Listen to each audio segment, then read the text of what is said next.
You know what? It's good enough. Let's just go with it. So yeah, this is going to be Kirby's Dream Land 2. This is actually a Game Boy game. Yeah, sequel to Kirby's Dream Land, strangely enough.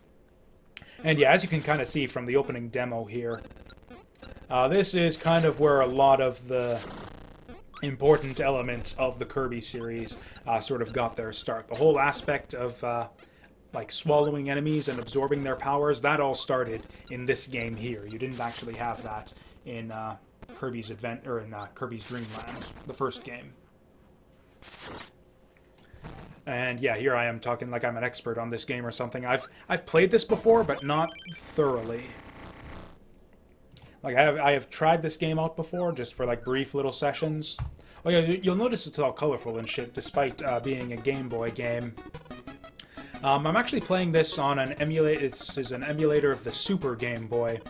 Super Game Boy, for those of you who don't know, was a peripheral for the Super Nintendo back in the day that let you play play Game Boy games on your Super Nintendo. It was like a cartridge that's slotted into... Oh yeah, it looks like I have actually played it on this emulator here before. Yeah, that's level 3, 27% of the way through the game. That's about as far as I've seen through here before.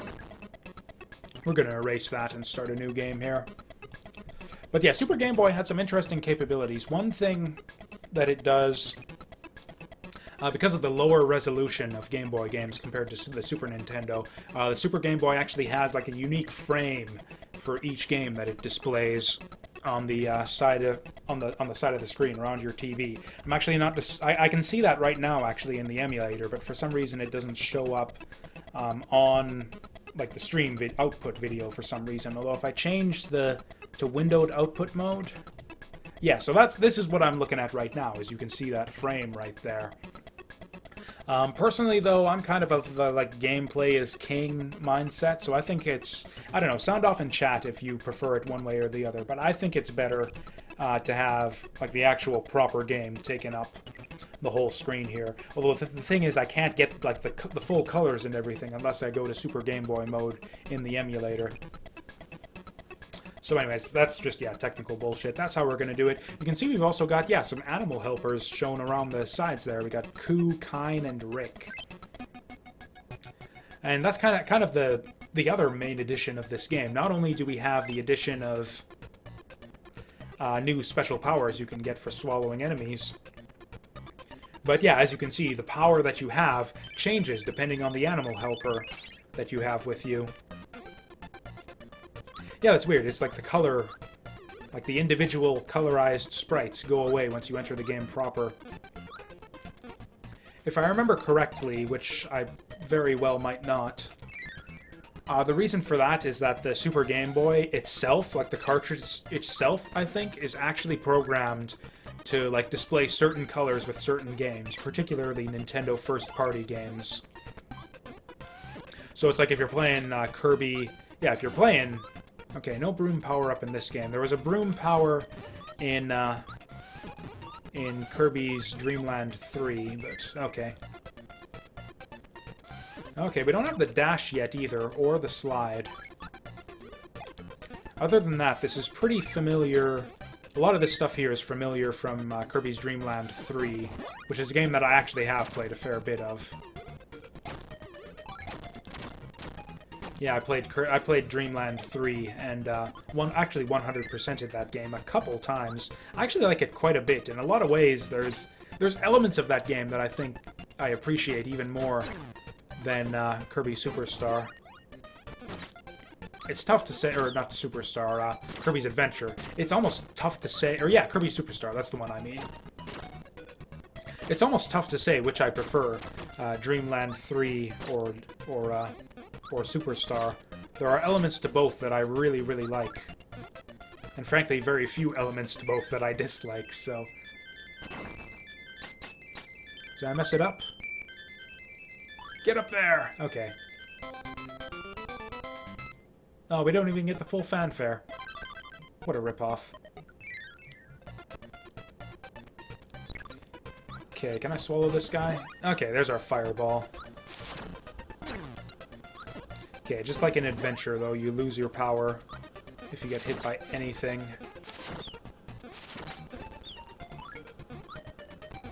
Weirdly enough, we got, like, unique music in this stage, too. Like, not only have I not heard this music in any of the other Kirby games we played, not in Dreamland or Adventure, I don't think I've heard this music in any other Kirby game since this one, either. I love how you, like, clash like that, and it's actually your attack that takes priority.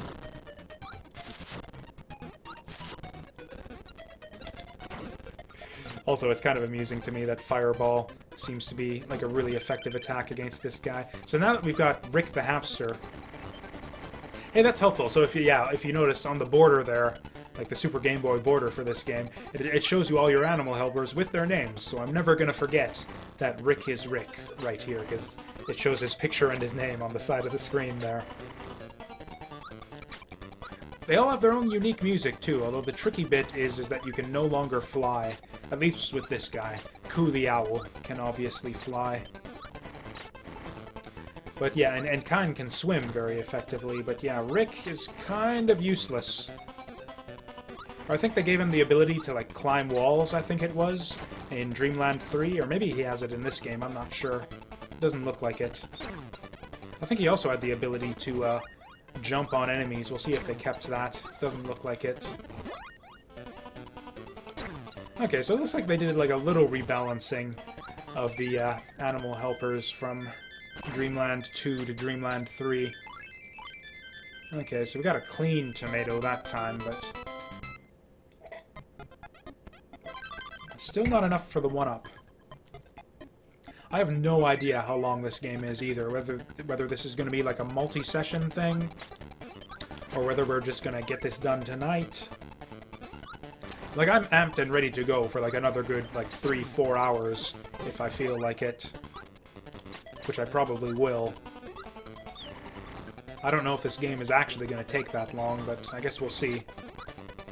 We might just move on to Dreamland 3, actually, if we end up finishing this one, because yeah, I don't know if any of you guys have noticed, like, the way I play through games on this channel, on the Twitch channel here. I often get into, like, that obsessive mindset where... Actually, I've noticed other Twitch streamers do this, too, where it's like, yeah, let's play all the Kirby games, let's play all the Mega Man Legends games. I get that way sometimes. I've noticed that with other streamers I follow, too, where it's like, let's do Dark Cloud 1, let's do Dark Cloud 2, let's do all the Final Fantasies. Ooh. Okay, so there are hidden shinies in this game. Because, yeah, this was a thing I remember from Dreamland 3. Every level... Or it wasn't this in particular, but, there were secrets in every level. Every level had, like, kind of a secret helper, or, like, a secret character, basically. At the end of each level, you would see an NPC that would... And you'd have to do something with them, or interact with them, or do some special thing in the level to get them to give you a star piece. And then to... Oh, sounds like we got a follow there. Who did that? I know I took a hit there, but this is more important. This is much more important right here. Thank you, Spock, for the follow there. Do appreciate it. Also, yeah, a fan of the Kirbys, I take it, most likely. Okay, so we missed that special bit right there. Okay, that felt really good. That feels like a 1-up. Not even close. Not even close. Okay. But yeah, Kirby's Dream Land 3... yeah, had kind of the same thing, where there'd be a secret in every level that you'd have to uncover in some way, and it was typically based around having a specific power, sometimes with a specific animal helper. Oh yeah, there's no broom in this game, that's right. Now, typically, the power you need to clear, to get a given secret in the level is actually given to you in the level. But yeah, fire wasn't good enough for this one, so... What else did they give us? Or actually, frankly, it's just kind of coincidence that we have Rick here, because yeah, we carried him over from the previous stage, so maybe we try to use Kirby's regular fire ability? Because fire is the only thing they've given us so far. Although his regular fire ability is actually... I actually don't know how to get off this guy. I have no idea how to dismount the hamster.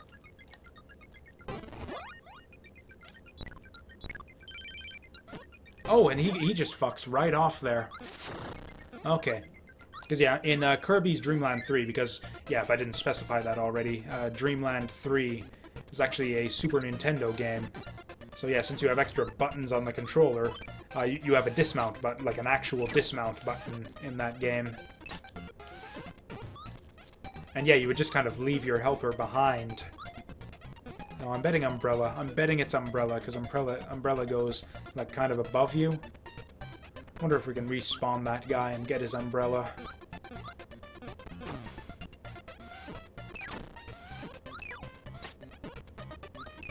Oh, did we just shoot his umbrella after we came back all this way to get it?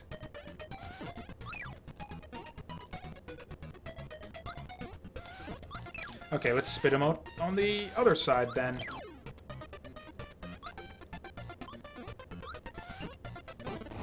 There we go. Okay, now the question is, did we need Rick to get this one? Because this should hit... Yeah, this hits above us. So yeah, there we go. We got our secret shiny there. Da-da-da-da. That's kind of an underwhelming fanfare there, don't you think? This is like da-da-da, and then you're back already. I guess there's something to be said for brevity. Like, you know, it gets kind of tiresome sometimes in, like, in Metroid games, where you get the full, like, la da da da da da da da da da da da, and it's like, yeah, you got a missile pickup. You can hold 200 missiles now. It's like, it's not really worth the time that you took to sort of, well, I don't know what the word is. It's a bit of an unnecessary flourish for such an underwhelming event. Whereas in this game, they just like, yeah, cut straight to the point. La-da-da-da, go on with your business. Oh, shit. Well, it looks like we got the right power-up for this one. Oh, he's sticking his roots up on us? I don't know how to avoid that, like what the warning was. That's kind of a Japanese cultural thing, too. Like the mask over the face. That's not something Japanese people do when they have... Like, they're very, like, kind of almost germaphobes over there. If you have a cold, you better damn well wear, like, a surgeon's mask over your face. Okay, so he has a bit of a tell for when he's going to do that. He kind of shakes the... Or, you know what? Let's just do this the fast way. Yeah, you do extra damage with the, just spitting the star at him.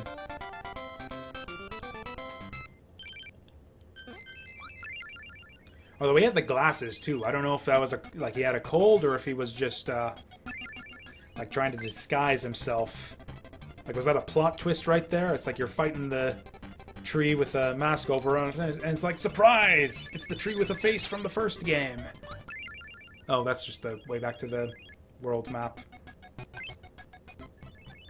It's weird how some things are colorized and some aren't, though, on the Super Game Boy here.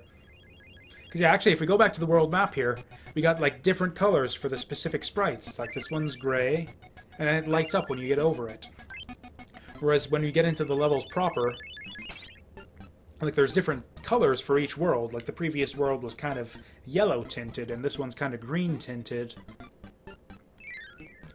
And the title screen had, like, full colors for all the sprites, too, but that might have been too much effort, though, because like I said, like the reason that all these color changes are possible is because this is specifically coded into the Super Game Boy cartridge.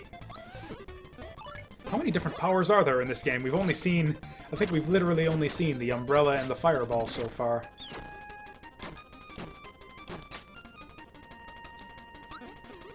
And yeah, still, yeah, umbrella, fireball. This actually, this music here kind of sounds like a variant of, yeah, something from the regular Kirby games.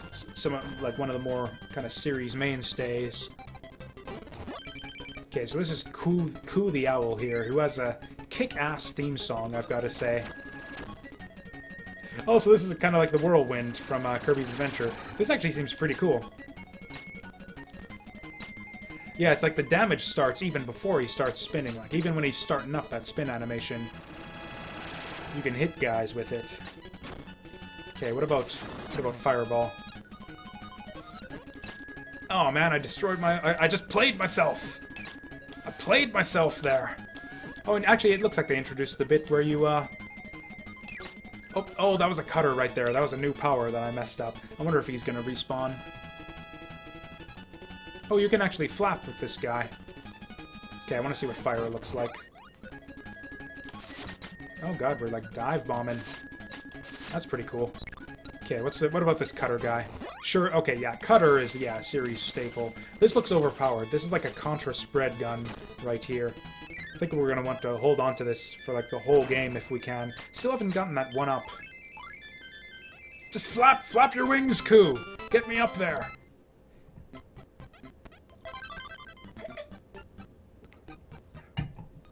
Very conscientious, annoyingly so. This Ku guy right here. He's all like, no, not gonna help you out with my wings here. That would be cheating. You gotta figure out the timing on your own. 5. Oh my god, we're solving puzzles already. What is 5?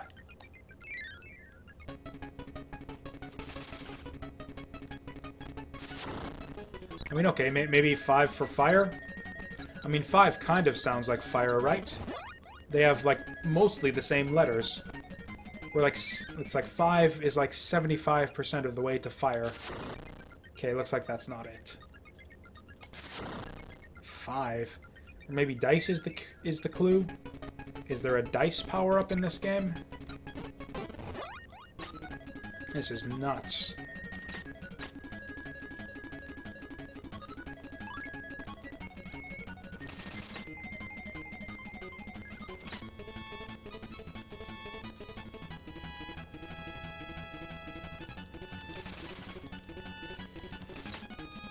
Actually, yeah, one other thing from this, or actually, basically, this game seems very, very similar to Dreamland 3 so far. There's, like, pretty much everything in this game. Yeah, similar to the way that everything from the original Kirby's Dream Land made it into every Kirby game after that. Pretty much everything in this game seems to have made it into Dreamland 3. And then was, like, subsequently cut afterwards. Or, those are spike enemies. I actually want to see what their power is. You gonna get any more of those guys?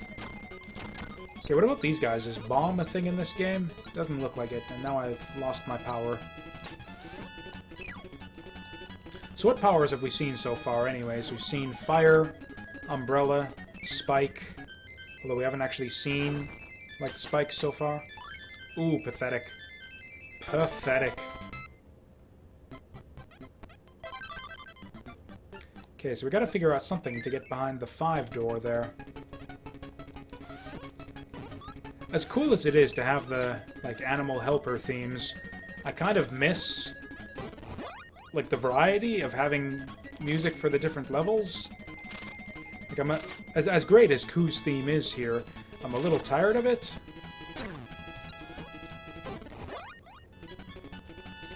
Oh well. Well, that's the way the game is, so I guess we'll have to live with it. And actually, this is one thing, yeah, that didn't make it into later games in the series, because, yeah, the Dreamland 3 did not have specific animal helper themes for the music.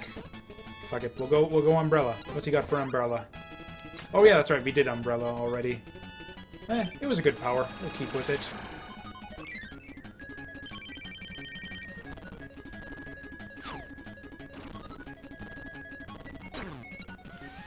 Okay, so we can get 2 safe hits on this guy.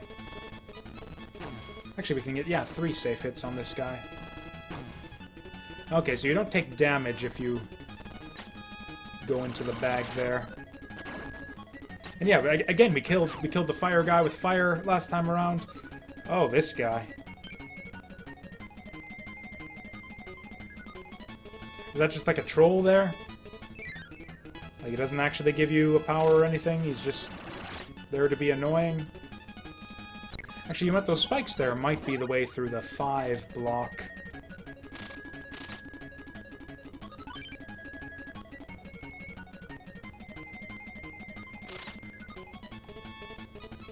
Okay, this is actually kind of weird.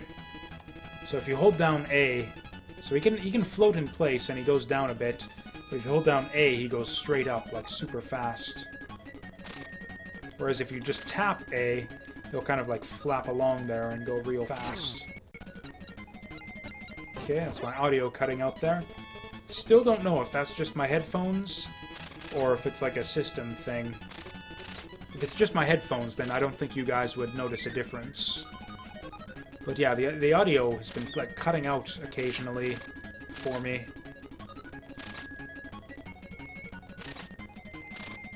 Ooh, does this guy have a special power? Oh, okay, whatever. I was complaining about the not being able to hear the level music, I guess, and here it is. And it's actually pretty nice. So, you know, silver linings and everything. Can't believe they took away my animal friend there.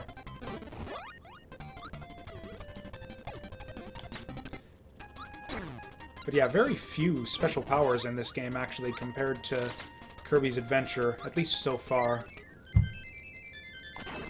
Okay, that's gotta be it, right? Good grief. I have no idea how to get that one up.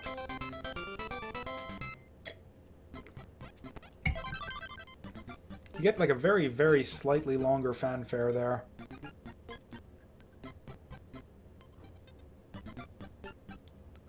Kind of want to go for this one before I forget it's here. Because there doesn't seem to be any indicator. Okay, so that was it. We just need a spike. Actually, there's that little, like, kind of Triforce-looking pattern on the background, too. I wonder if that was maybe a hint to use the spike. Or maybe the previous one. Maybe that's just the generic background they use for those types of rooms. Can I get back to the exit?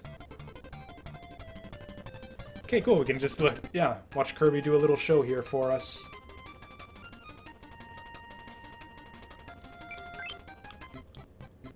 Okay, and presumably it kept that for us. Actually, you know what? We can even check this way, because it shows it on the world map screen, right? Yeah, so we got the sparkly there. They're actually different colors, or they flash different colors depending on the level you're in. I don't know that Spike is going to be super useful for this boss here.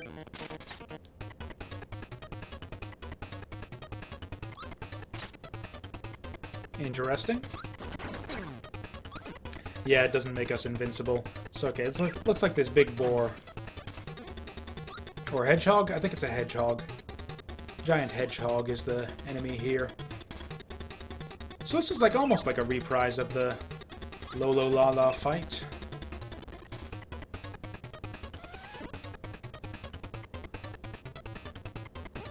Ooh, that's not right. That's a regression right there. Because in Kirby's Dream Land, the original, you could... Like, you could, if you were on a platform that you could pass down through, like that, you would pass down without swallowing if you had an enemy in your mouth. Whereas in this game, you swallow and then pass down. It's like, what if I want to pass down with the enemy in my mouth? That was basically what made the Lolo Lala fight possible. Or was it Lolo or and La La La? I thought it was just Lolo and La La. Can't remember now. I think it's just DDD's name that's messing me up. Okay, so this was, I guess, Plains Land. This was Forest Land. This is Iceland, I guess, because it's blue. Except it wouldn't show up as blue on the Game Boy, would it? Oh, this is Water World. Oh, okay, we're gonna meet Kine here.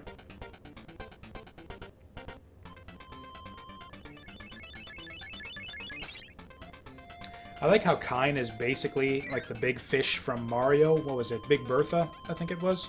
Except friendly.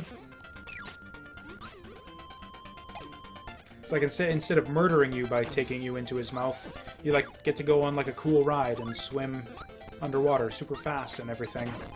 Oh hey, we can stand on top of the palm trees. Again, something that I don't think ever came back in later entries in the series. You generally can't stand on the top of trees in later games in the series. Rock, of course, Rock's, yeah, series staple. Oh, hey! I wasn't sure they'd actually keep that in there, because, yeah, Rock's basically behaved that way in Dreamland 3. I'm surprised they actually, yeah, got that sort of complex behavior for Rocks on the Game Boy here. Actually, I swear to God, this game, I know I said this about Dreamland and then sort of reneged on it, but I swear this game runs smoother than Dreamland did as well. Like, it's dropping fewer inputs, there's less lag and everything. It seems designed to a little bit more with the lag in mind and stuff. Like, you see fewer enemies on screen at the same time. Because, yeah, the original Kirby's Dream Land was packed with enemies, resulting in a lot of slowdown a lot of the time. So you can still use your powers underwater in this game, too. There's none of that, like, little spew water out of your mouth nonsense like an adventure.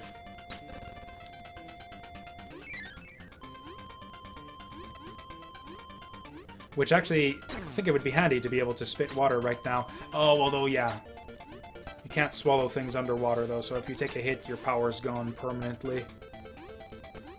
Yeah, that's reasonable, I guess.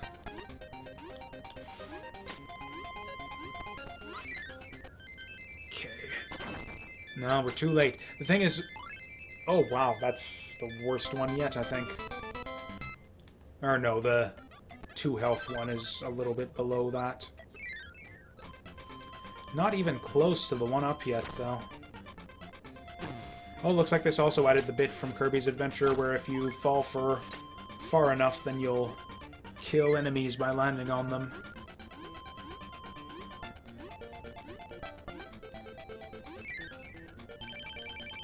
Ooh, jellyfish. This is a guy that, yeah, as far as I know, has never come back in future Kirby games. I don't remember this mid-boss at all from any Kirby game after this one. I like how he just throws the star at you, though. Okay, so we got Spark here, too. Okay, so has he got the same attack that he's... So in Kirby's Dream Land 3, it was a light bulb with the Spark, I think. And sure enough, there it is.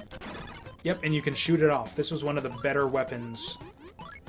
The better combinations was, yeah, Fish Spark from Dream Land 3. Because if you want to, you can just hold down on it. And you can move around with it, too, if you're underwater. Which is crazy. And you can also fire it off, and it has, like, an explosion kind of radius to it, so you can kill clusters of enemies. Kind of an annoying sound effect in this game, but, you know, there's always got to be a trade-off somewhere. Not every weapon can be the best at everything. It's like you can have the power, or you can have, yeah, an annoying... Oh, hey, okay, so that's a secret door right there. Yeah, you need lights to see that one. Oh, I thought that would be our secret shiny for the stage there, but actually, it's just a bunch of stars.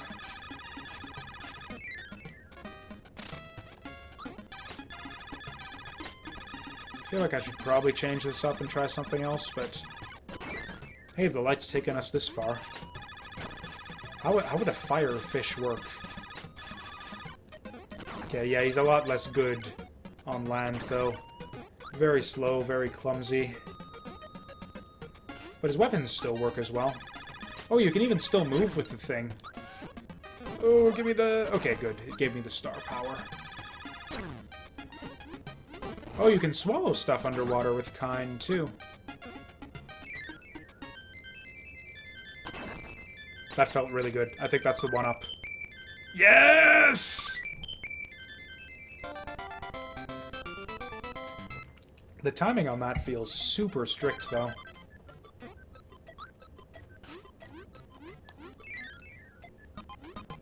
Actually, Kind works the same way underwater that Ku does in the air. Yeah, you rapidly tap the A button to swim, and if you hold it down, he ascends to the surface. To the surface. I'm slurring my words already. I've had like half a glass of wine. This is pathetic. I need to drink more, if anything. Build up my tolerance. I really, really like this light bulb power.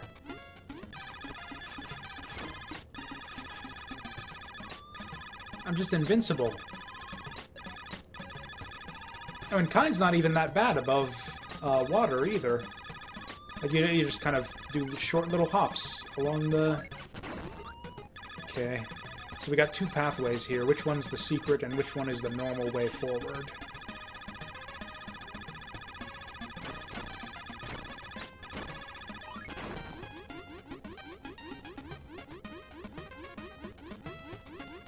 Betcha this is... Yeah, this has got to be the secret right here. Yep, sure enough. This is going to be a secret shiny. There we go. Hopefully not behind a block. It's behind a block.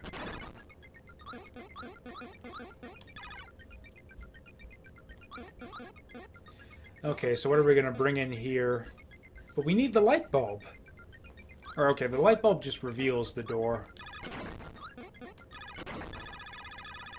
Okay, so we need to bring... So we know where the door is, but we need to bring something else in here to reveal the secret. Okay, so the door's up there. We need to go get something else.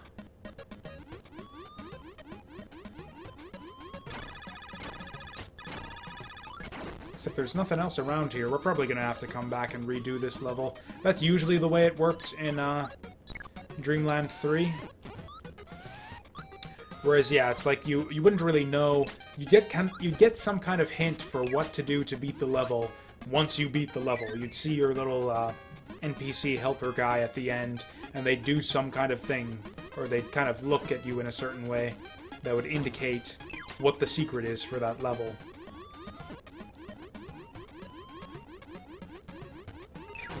Also, again, he looks really, really funny when he's got a enemy swallowed.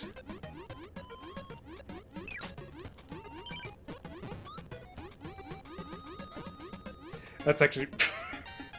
I don't know what it is, just his little narrowed eyes there, the lips. That just looks really, really amusing to me. I think that would be a good Twitch emote, I think. It's just that right there. I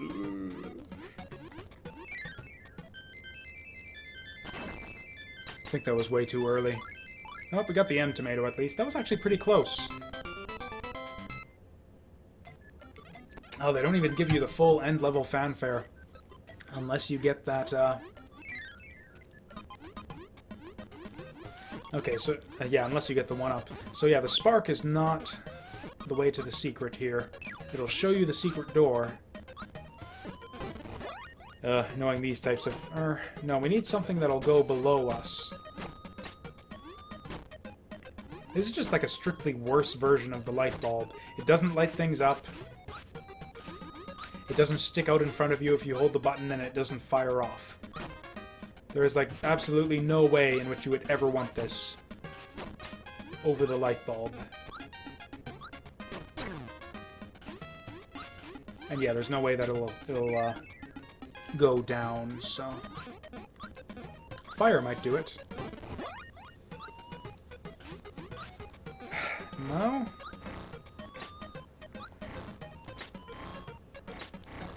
Do we have to bring in a power from, like, another level or something? What is this mess? Okay, so we're in the dark. We go up here. What power goes down? Probably rock. Okay, so we'll exit here. I wonder if they'll let us just... Oops, excuse my bumping the table there. I wonder if they'll let us carry powers out of levels. So what if we ditch this? We go through here till we find a rock, and then we go back to the other level with a rock. Oh yeah, just short little hops. Yeah, I gotta say, this game feels like just way more advanced in general. Oh yeah, this has gotta be the one. And also, this, like, operates basically exactly the same as Kirby's regular rock power-up, right down to the way it slides. Okay, so we're gonna exit and let's see if they let us keep this. They do. So now we gotta, yeah, keep this rock to the secret room.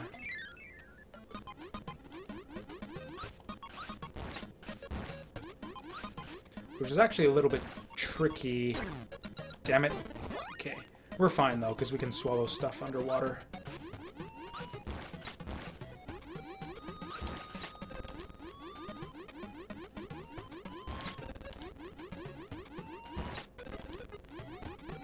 That's funny how his hitbox, like, kind of extends when you hit the rock power there.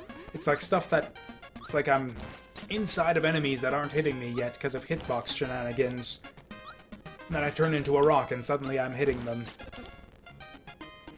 It's like crazy hitbox shenanigans that don't look right but work in your favor, which is weirdly unusual for video games. I'm gonna be pissed off if this is not the right one here. Okay.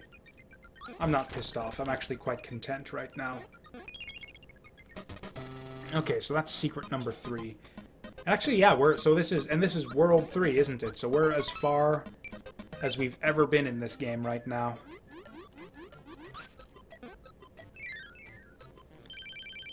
Oh my. Okay, so yeah, rock is going to be pretty useless right here. So I guess we're just going to suck and spit for this one. Oh my.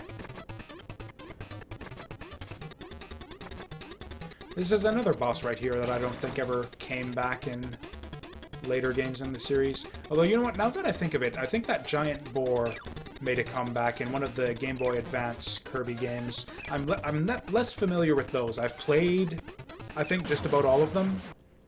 Like what? I played Amazing Mirror, I played Nightmare in Dreamland, if that's the one I'm thinking of. There was another one that I can't even remember what it was, but I played that one too. There was another one on GBA, right? There was Amazing Mirror. And I can't remember the other one. Maybe I'm just talking shit right now.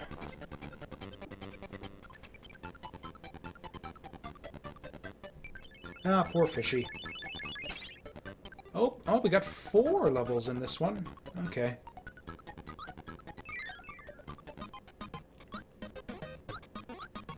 It actually really bugs me now, the way that we don't get the, Okay, so this is like a helper stealer or something, I think. Like, if I get hit by this guy, I think I lose my helper. Ooh, that looks kind of secret-y down there. Okay, the secret was death. Turns out that the secret was death. Oh, and now I do lose my helper. Oh yeah, and he just does nothing if you don't have a helper. So yeah, that's all he's there for. I wonder if that's a deliberate thing, though. Like, it's obviously a deliberate thing since they put it in the game. Like, but if that's, like, a way to guide you that, hey, you're not supposed to have that helper anymore. Oh, we want fire.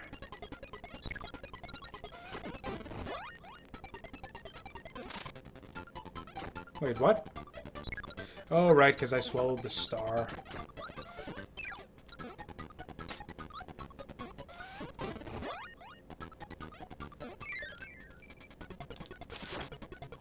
Okay, cool. Fire melts ice in this game.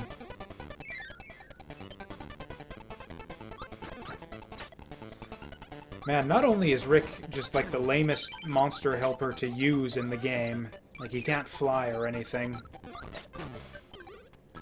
but he has the lamest theme music too.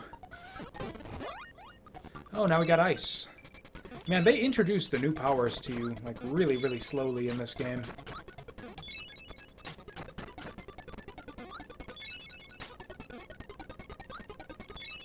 I bet we needed that hamster for, whatever the secret is. Or, actually, there's probably not a secret in this level.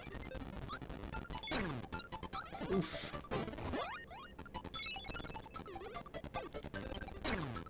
Oof. Oof.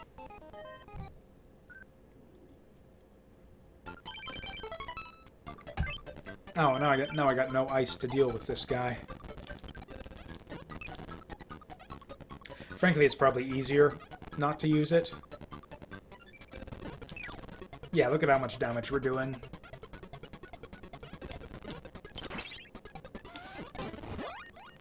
Oh, I thought that might have been an ice guy. But no, he's a stone man.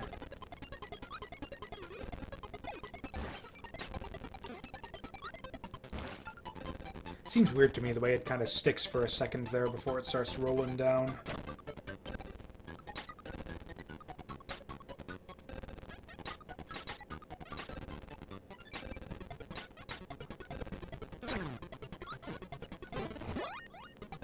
Yeah, the wine has made me, like, all lightheaded and shit. I hope I'm not violating Twitch's terms of service at this point.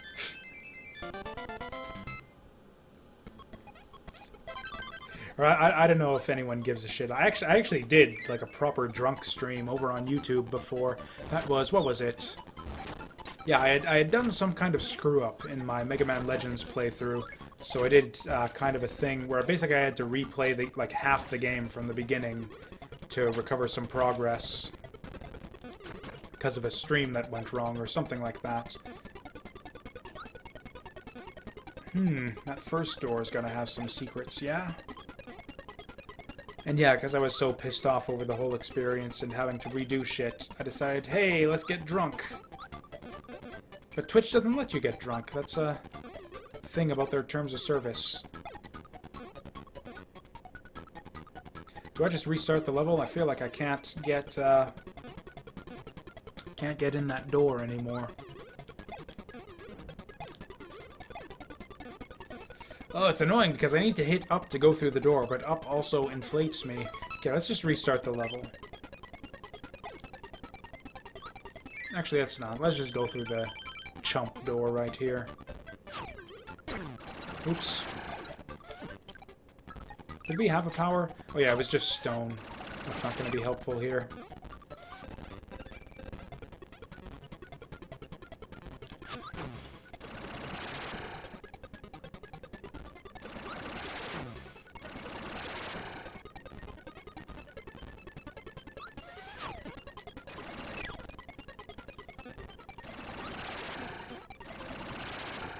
This umbrella guy is actually a pretty interesting boss right here. Another one that didn't really make the transition into any future Kirby games, other than Kirby's Dream Land 3.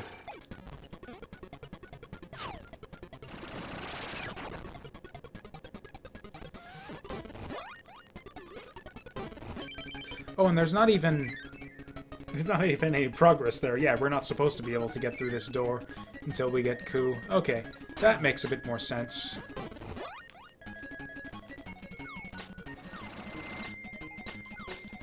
Oh, that's great how you can just, like, dodge stuff on reaction.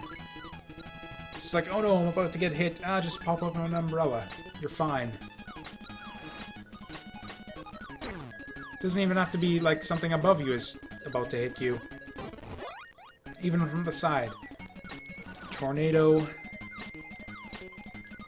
protects from all directions. It's great because it protects, but it also attacks, you know?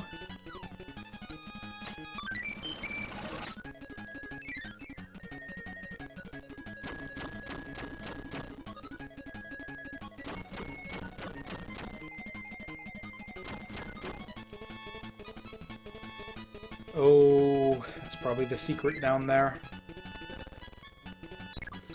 Okay. And actually, yeah, this guy dive bombs. Son of a gun.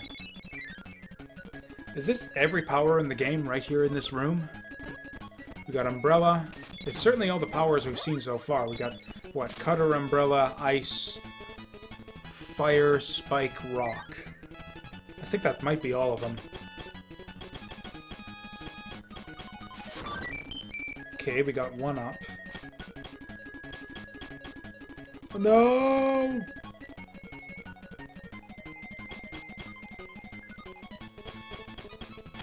Okay, looks like we ducked him.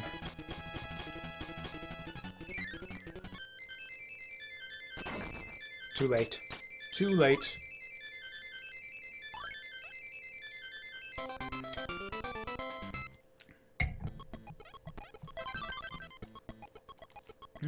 The levels seem to be getting longer and longer.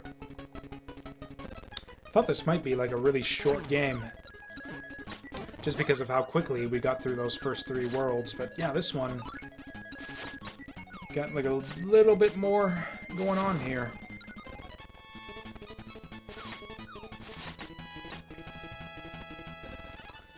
This bird is like just strictly OP. Like, I think he's just better than all of the other characters. Oh, this is a guy I recognize from, yeah, Kirby's Adventure.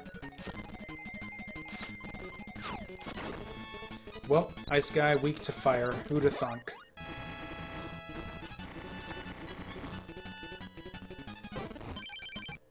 Oh wow, we just like... I don't know what we did there. We just banished our bird for a fish. Ooh, this looks promising.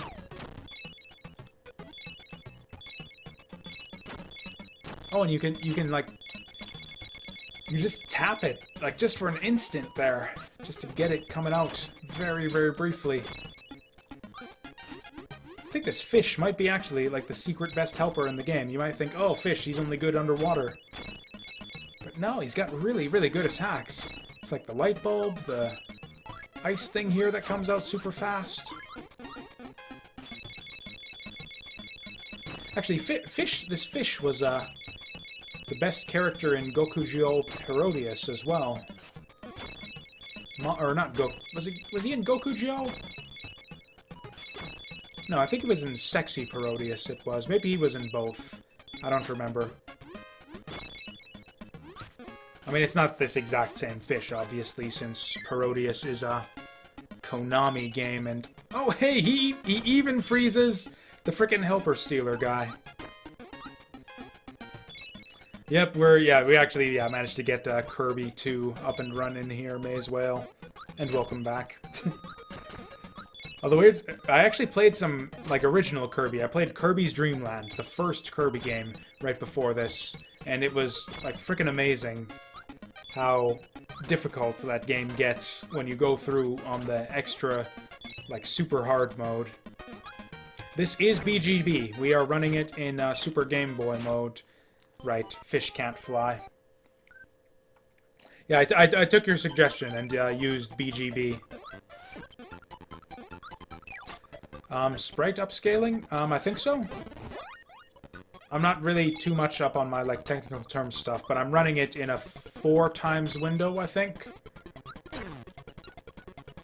And I could go up to 6, but I'm running it in Super Game Boy mode, which, It's weird, actually, the way it works. Like, if I run it in game capture mode, the game capture actually doesn't capture the Super Game Boy frame for some reason. So it's like you guys only see the game window here, but I can actually see the full Super Game Boy frame. And I just kind of decided I was fine with that because I like showing, like, more.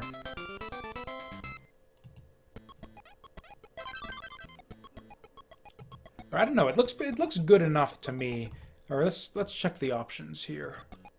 Options, graphics, SGB border, and screenshot. Show border, LCD colors, show error, triple buffering, background bitmap, GB colors, system. Yeah, I don't see an option for sprite upscaling or anything, but I think the game looks very good. The way it is now. It's actually, as much as I said, like, oh, Kirby's Adventure was an impressive technical feat for being such an early Game Boy game. This game is, like, actually kind of amazing. I don't know if any of you guys watching have seen it before, but I've actually kind of talked shit a lot. I've talked a lot of shit about just portable gaming in general, and how it's, like, for fake gamers and, like, girls, basically. I really didn't say that. I just kind of made that up on the spot, because I've had a bit of wine already. But, like, I've been talking about, before, about how, like the Game Boy Advance is, like, a fine enough system for what it is, but it's, like, all of the sort of retro renaissance that happened during that era was, kind of a massive step backwards from the SNES era. Forget where I was going with this. Oh yeah, and the Game Boy, for the same reason, it's like just sort of a technical step backwards from the NES. Why would you bother with this? Like, when you've got an emulator and you've got the whole history of gaming at your fingertips, why would you bother with the Game Boy? The NES is just strictly better in every way. Has the better library, technically superior. Turns out, though, that there's, like, some decent games on this platform. One of them being, yeah, Kirby's Dream Land 2 right here. Superior to the original. Or I guess the original was actually a, yeah, that's the thing. That's the thing, is portable games are for, you know, travelers and stuff. which is fine if you're a traveler. I was a traveler back in the day. I'd play the Game Boy on like car rides with my parents when we go up to visit my grandparents and all of that. And we did a lot of driving, like back and forth to visit grandparents and stuff back in the day. I keep on thinking there's going to be secrets underneath those collapsible floors, and it's never secrets. It's always just death. But now that I'm an adult, and I never have any reason whatsoever to leave my house, ever, for any reason, why would I ever play a portable video game when I got, like, the real deal at my fingertips at any point? There are a few exceptions. Like, the Mega Man Zero series is actually, like, very nearly the equal of any game you can find on console. Any, like, 2D platform game. Any Mega Man-style game. So yeah, Mega Man Zero is a good example of, like, a portable game that's, like, worth owning a portable system for. I did not even find the door to the secret shiny in this area. This is really weird how they start you off with a boss here.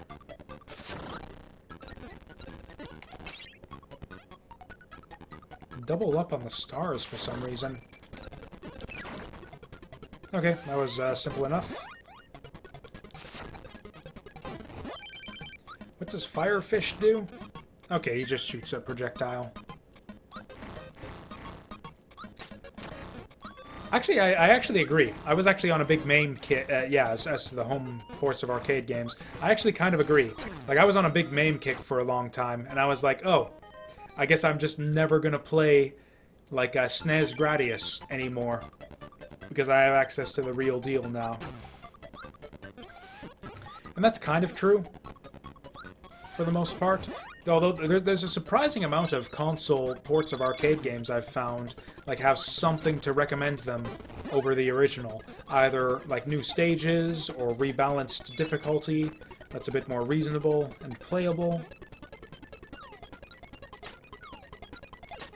Like, for example, actually, Turtles in Time is actually better on Super Nintendo than it is in the arcade. Also, the NES version of, like, TMNT, the arcade game, keeping with the Turtles theme. It's better in the arcade, don't get me wrong, but the NES version has new levels and is a fine game in its own right. There's, like, a reason to play that sometimes instead of the arcade original. New levels, new bosses, a bunch of cool stuff that makes it worth at least checking out, you know?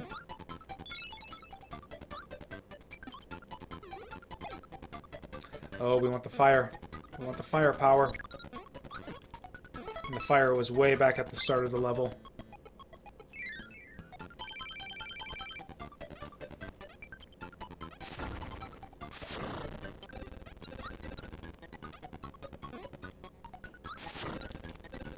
I'm trying to think of other examples of, like, arcade games. Or actually, Snow Bros is another one. I don't know, Snow Bros Arcade is pretty close to the ideal version of that game.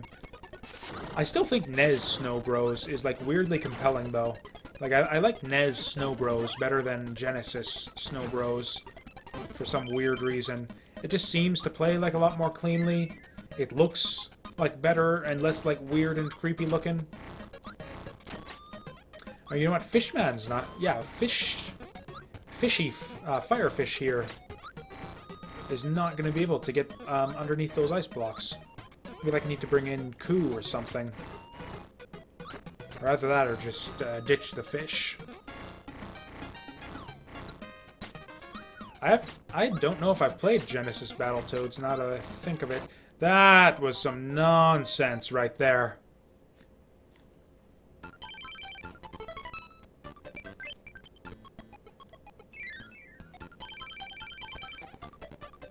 Frankly, I'm not much of a Battletoads guy myself. I've played the original, but not much of it. Like, I played Battletoads as a kid. My neighbors owned it, and we'd play it together sometimes in two-player mode. But, like, just like every other kid, I never made it past Turbo Tunnel back in the day.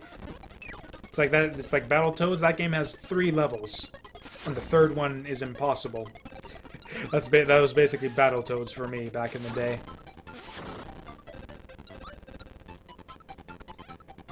This guy's really annoying. That's one that I've always meant to get back to, though. I had a series on my old YouTube channel when I did Let's Plays and stuff. I wanted that fucking fire.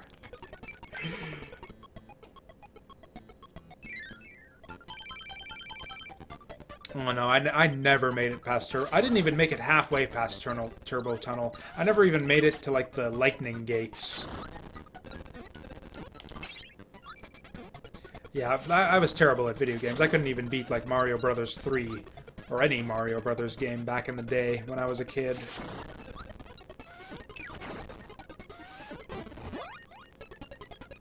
Okay, let's get the... Oh, what? What? What determines whether we get the owl or the fish? Because last time we got the fish, and the fish isn't what we want to break those ice blocks.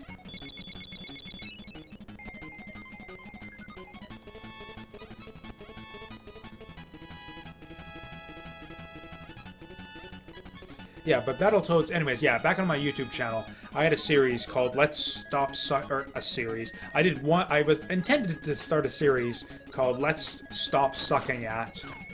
Because there was a bunch of, like, NES games that I sucked at back in the day. Like, games that that are, like, you know, classics in the pantheon of gaming that I should be better acquainted with, that I don't know as well as I should. And Super Mario Brothers, the original Super Mario Brothers, was actually the inaugural entry in that series. Really the only entry, since I never got around to doing another one in the series. But...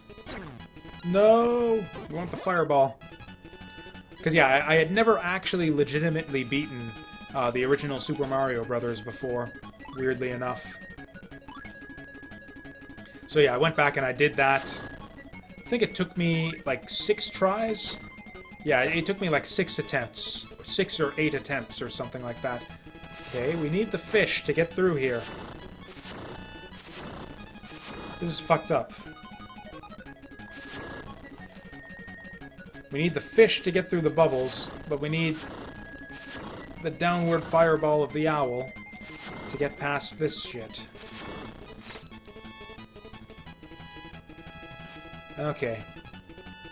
Boy, we're gonna have to go through this level a few times in the end here, aren't we? Anyways, yeah, Battletoads was one on the list. It's like, oh, we'll go through Battletoads. Oh, good grief. I don't know how much I like hard platformers. I like reasonably difficult platformers. Like, I don't like Super Meat Boy. Like, I never liked Super Meat Boy. I don't really consider that a hard platformer, though. That's got, like, too many checkpoints. It doesn't really take any skill to beat Super Meat Boy, just persistence. Infinite continues. Checkpoints, like, every 20 seconds, effectively. Because no level actually takes longer than, like, 20 seconds to beat.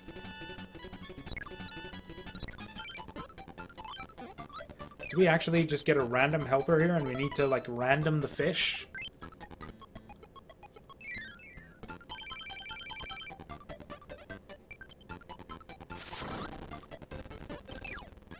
Although actually one hard platformer, actually NES platform, another one that I played back in the day, that I eventually ended up kind of figuring out and kind of mastering, but not really. Or I guess I never did a full 1cc, but I got pretty decent at Batman on the NES, which is a pretty challenging game.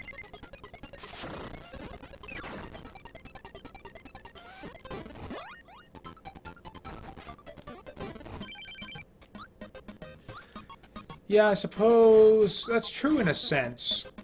The question is like, what are the consequences for failure? It's like you fail in Super Meat Boy, and it's like, oh no, I have to play the last 20 seconds of level again. Where it's like I showed with, like, the Dreamland, like Kirby's Dreamland, the original. Even a game it's not that hard, but if you play it on the hard mode... Or actually, that's not true, because you get continues in that game. I thought you didn't get continues, but you actually did. Something like a Contra, though. It's like the individual level segments aren't as hard as some of the stuff in Super Meat Boy. But if you get a game over in a Contra game, like, you're done. Like, you get limited continues. You can fail at Contra and have to do the whole thing from the beginning. Mistakes are exceptionally costly. There's no mistake you can make in Super Meat Boy that's as costly as anything in, like, a Contra. It's like the long-term challenge, the consequence for failure, and all of that. A lot of I use Super Meat Boy as kind of the scapegoat. Okay, let's just go to another level then, where we get a guaranteed fish.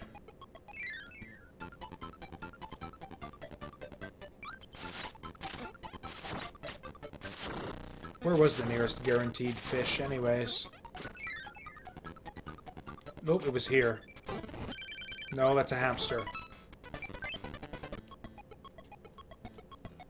Where is my fish?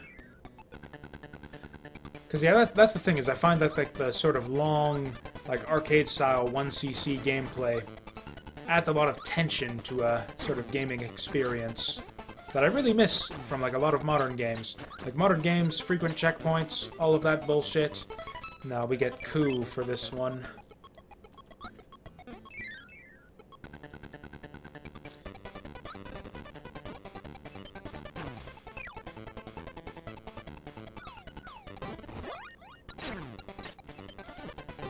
But yeah, as far as challenging platformers, what are recent ones that I played? I'm trying to think now. Oh, you know what? This... Okay, again, this guy's frost ability is the same as Kyne's, except that it's, like, strictly worse. Like, the animation time is slightly slower.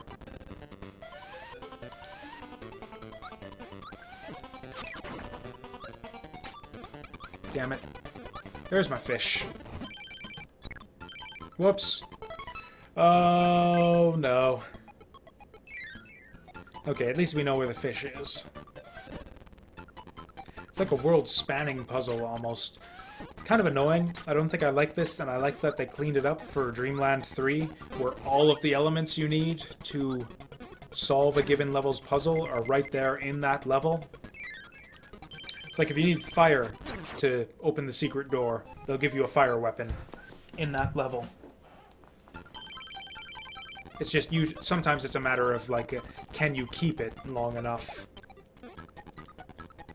But yeah, in this game it seems like you gotta pull elements from, like, all over the world. I'll have a look at that in a second here, once I'm done grabbing my fish buddy.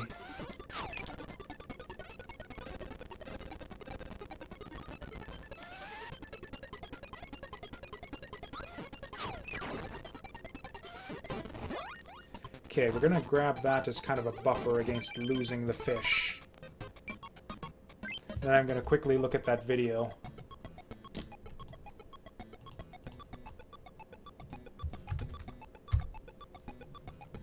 I should actually get a,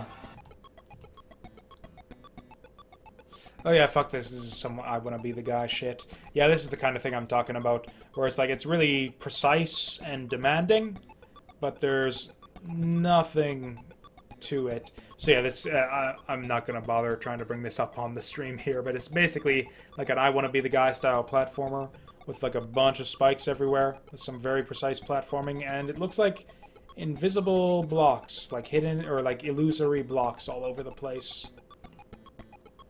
So yeah, this is just a lot of, yeah, trial and error to figure out where the false blocks are, and a lot of very precise jumping. This just looks annoying. Yeah, I don't like these styles of games at all.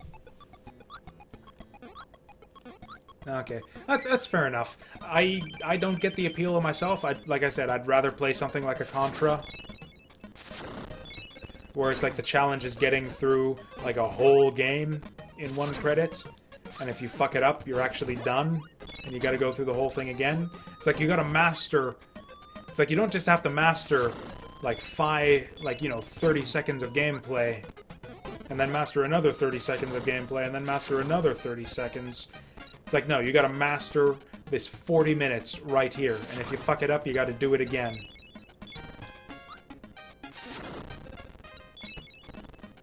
Huh. Ice cubes are kind of nerfed in this version, aren't they? Yeah, the ice cubes did a lot more damage in Kirby's Adventure.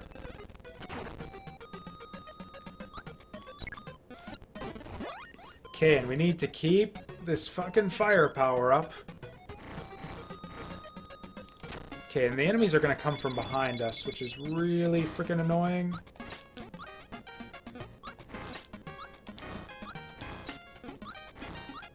Okay, at least they're gonna, yeah, fuck off back where they came from.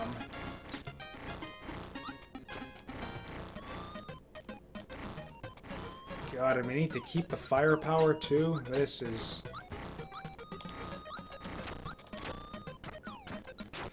Ah! This is just stupid. There's gotta be some way through here. Maybe a rock power. Maybe rock would do it. Is there rock in this level somewhere? Yeah, rock would do it, wouldn't it?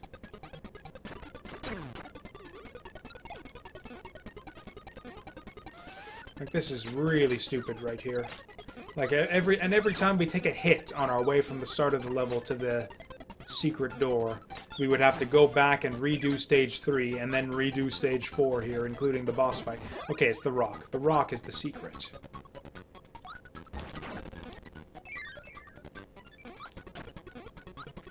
Now, okay, now we just gotta get to the end with the rock. I don't know. Oh yeah, maybe we needed fish rock. We probably needed fish rock. Although then that's the same problem, isn't it?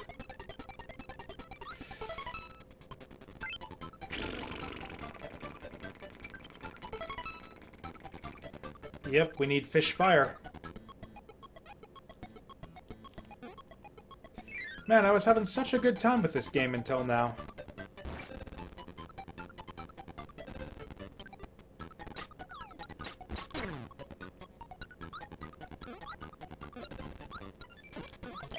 Like, if it would be totally reasonable if they would just give you a fish every time out of that first bag in stage 4. But as it is, I can't be guaranteed that I'm going to get my fish. I have to come back here, do this level, then go back to stage 4, and then redo this one as well if I take a hit at any point in stage 4. Or I guess that's not entirely true. Not if I take a hit, but if I die.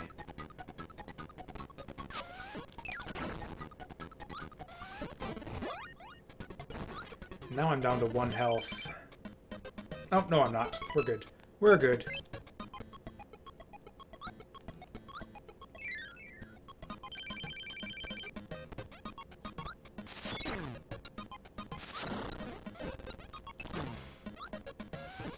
Okay, let's not take too much damage from this guy. There we go. Okay, we need to keep this fire to the end of the level, which is unfortunate because fire is really not a good weapon here for this segment.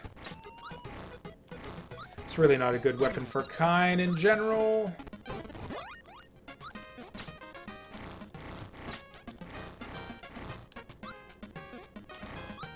Looks like there's a limit to the number you can have on screen at once, too.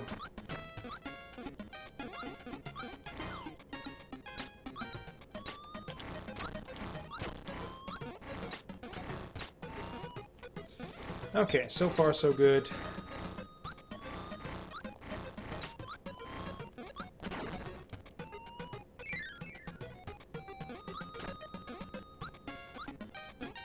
Oh yeah, there's that one up there. We've been missing that every time so far. Whatever. Don't even care. Oh, sneaky bastard. Okay, we're good. We got this. Oh, there's the one-up. That's good. We were getting kind of low. Oh.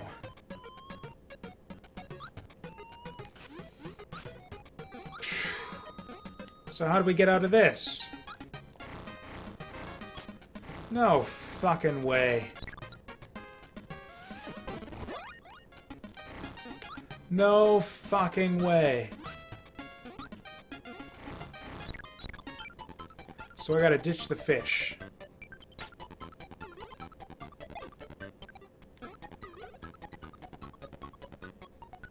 Except I have to go along this. Oh, you can't pop the blocks. Oh, Fire and Ice, that's the sequel to Solomon's Key, right? I actually haven't played that one. I've played Solomon's Key, but I haven't played Fire and Ice.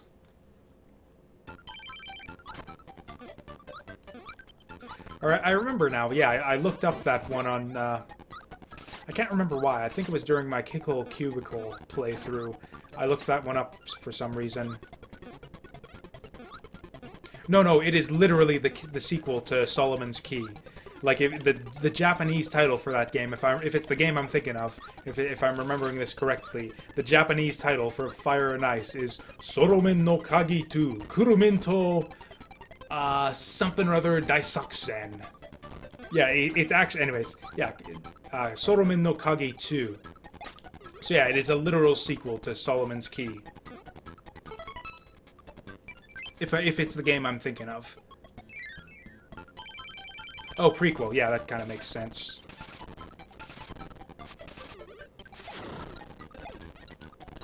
But yeah, I haven't actually played it myself. I'm familiar with it, and I looked up the title because I thought it was really...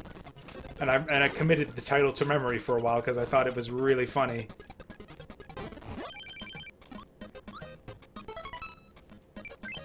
Ah, what was it? It was Soromen no Kagitsu.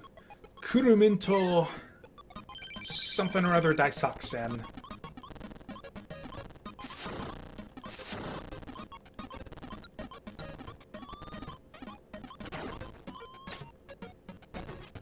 I did it again. I don't want to kill him. I want to absorb his power.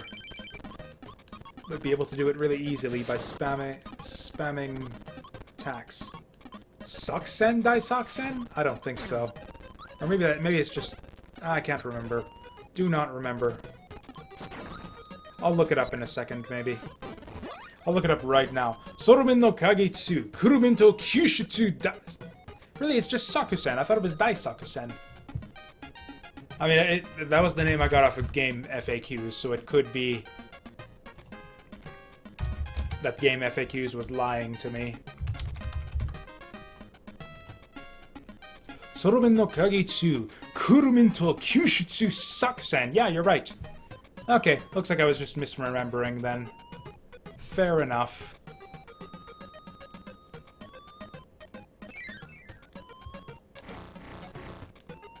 I just think the title is fun to say.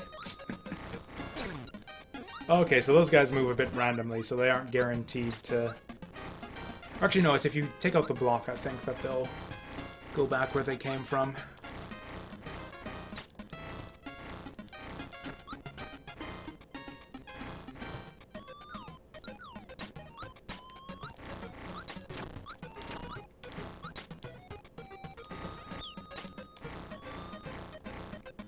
Oh yeah, it's really... Actually, if you look at the Japanese titles for the Mega Man games, like every Mega Man game has like a secondary title. That's, yeah, like a bunch of... just like way longer. And again, they're all really fun to say. No! Okay. So we need to keep the ice blocks alive.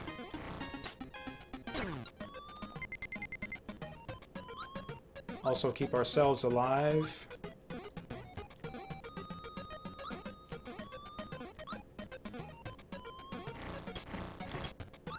As much as I want that M tomato.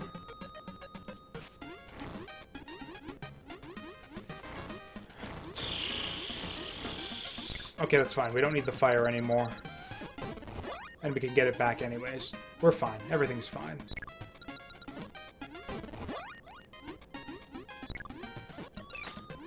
Oh, I destroyed the fire. Hopefully I don't need it right up behind here.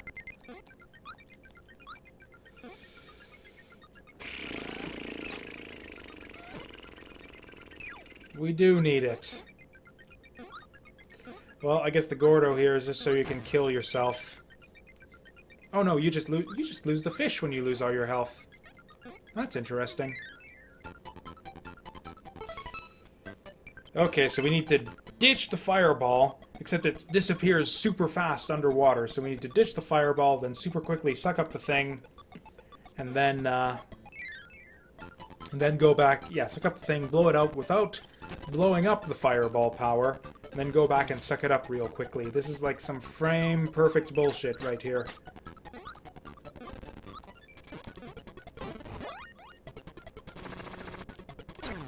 Yeah, I took Japanese classes, like they were just offered, not like in college, but like at like some program nearby, like a community center, but it didn't stick very well.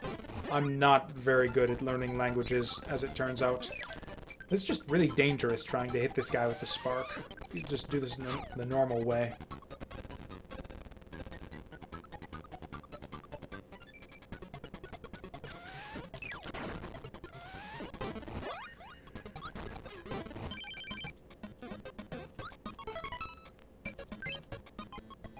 And actually, with that said, we didn't actually, or actually, that's not true. We did actually learn a bit of. God damn it, son of a bitch!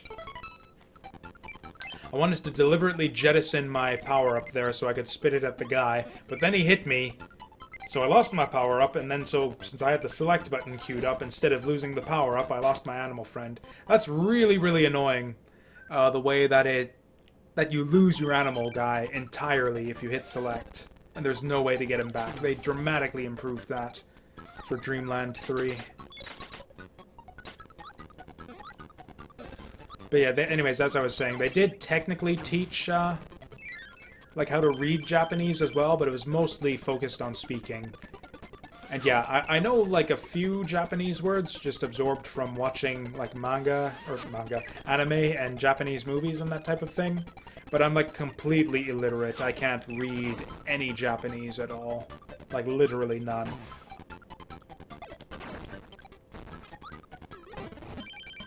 Okay, we're actually going to try to get a power for this guy, just so I can spit it out at the next, mid-boss.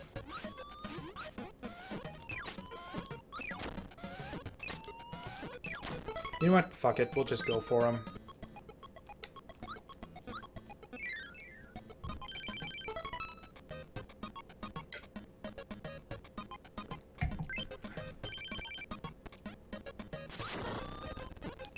Or I think, like, audio classes, like, audio...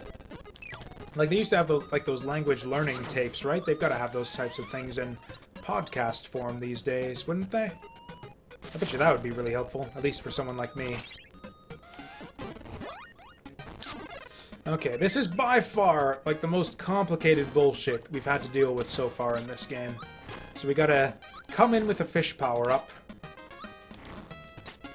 Then we've gotta make sure that the fish swallows the fireball at the start of the level. We have to keep fire for the entire level, pretty much. Then we have to use it and spit it out and suck it up again, and use it and spit it out and suck it up again without it getting destroyed. This is pretty ridiculous.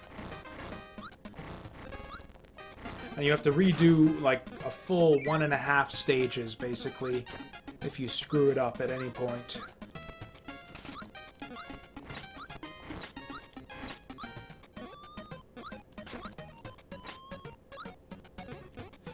Okay.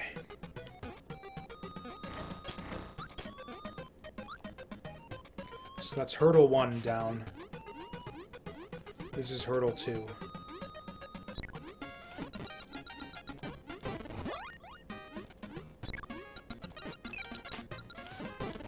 Okay, just barely made it in time there.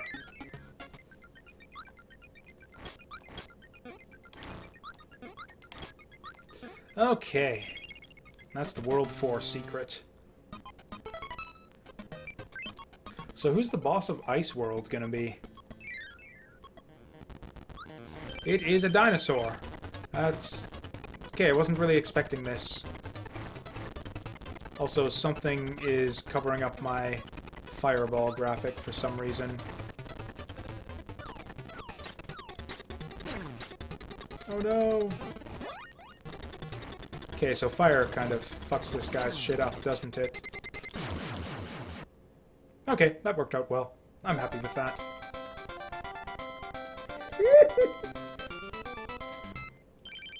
I love the way he keeps the fish when he dances along with the others there. God, how many worlds do we have to go here?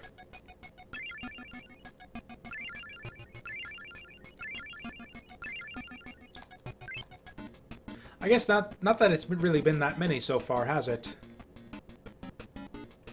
Oh, hey, this is some music that got reused for Kirby's Adventure. Bum, bum, bum. Bum, bum, bum, bum. Ba-da-bum, bum, bum, bum, bum.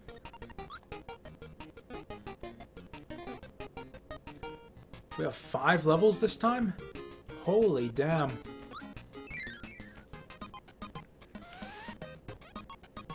You know what? I'm going to ditch the fish on purpose just to hear more of this music here. Tired of the fish theme.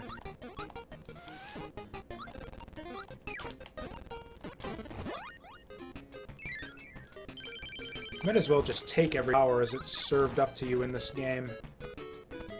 Oh, please get away from... Oh, wow, I'm not actually invincible when I'm a rock.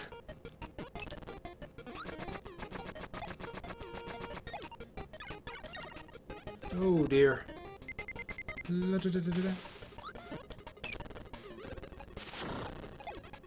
Oh, this guy has a lot of different attacks.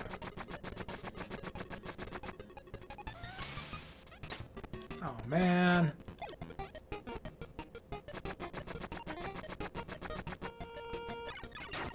Oof. Okay, so when he raises his hand there, he's either going to throw a star at you... Oh, and now we're stuck in here.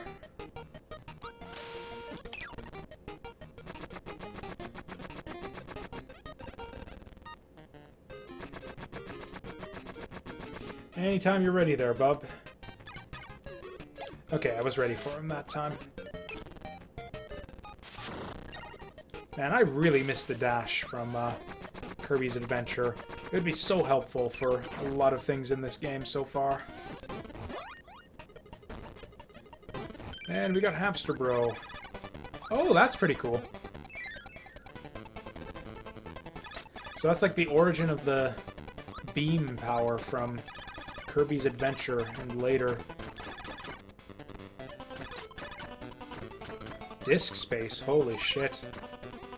Actually, the biggest eater of disk space on my computer right now is actually archive footage of my own Let's Plays and streams and everything, because I've still got all that stuff on my external hard drive. Although I do have a ton of anime and movies and stuff as well.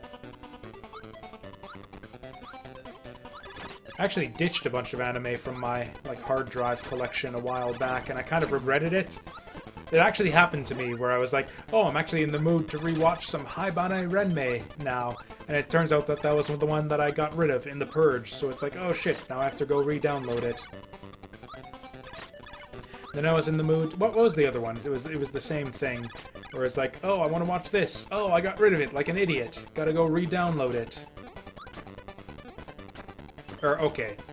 Yeah, I remember now, and it was actually, yeah, it was actually, Burn Up W that I ended up rewatching there, but you know. It's from an era that I have a lot of nostalgia for, so that's my excuse.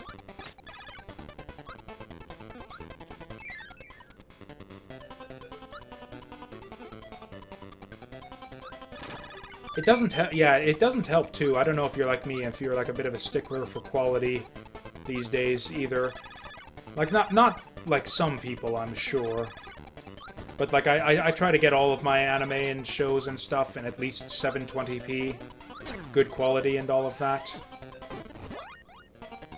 Whereas yeah, back in the day, it's like, oh, I'll take the lowest resolution possible, just to make sure that I can cram as much stuff on the hard drive as possible. And these days, it's like, nah, at minimum 720. Minimum.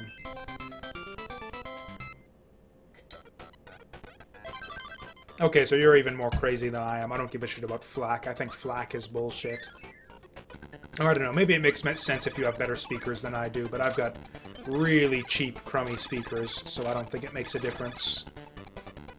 For me, at least.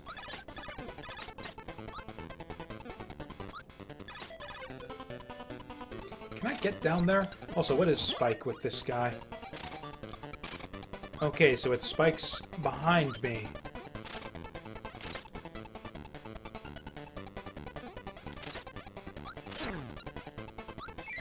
Spike is bullshit. Okay, I cannot eat that. Oh, but okay, once it bounces off the walls there, you can eat it.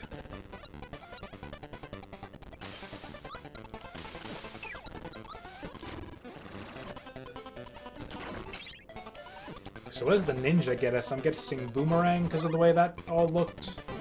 Okay, yeah, it's boomerang. This guy actually had a really good boomerang power here.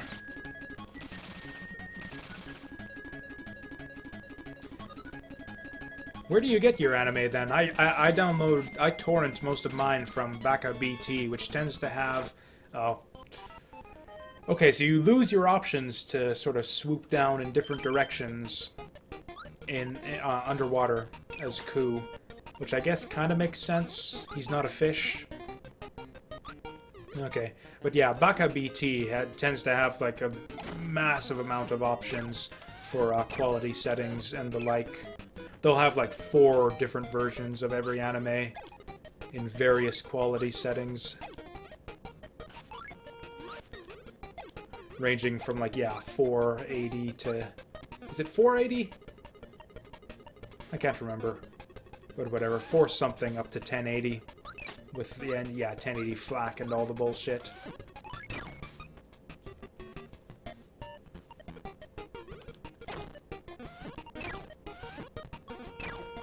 Oh no. Well, at least we got compensated for our foolishness there.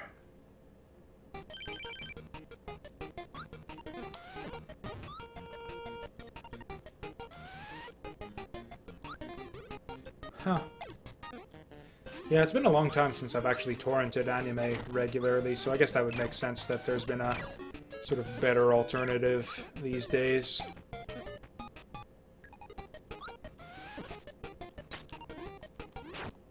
That didn't work well. I hardly watch new anime at all anymore either. Like, in fact, I don't, basically. Or, that's not entirely true. Occasionally I'll check out the odd series that piques my interest. Like, actually, the most recent one I got into was Konosuba. I loved Konosuba. And yeah, that was like the only... And then I watched, what was it? Some movie that got a bunch of buzz around the anime community. The one about the deaf girl. The English title was A Silent Voice.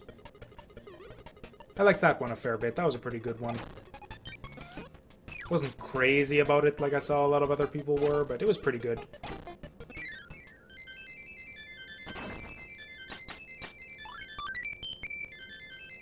Oh, open applications. Is that a private tracker, then?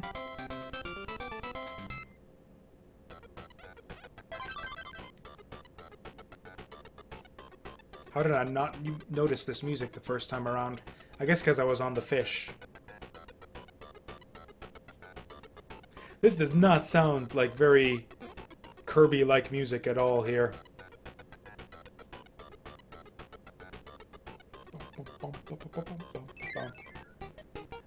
It's the style of humor of Konosuba, I think, is, like, not for everyone, necessarily.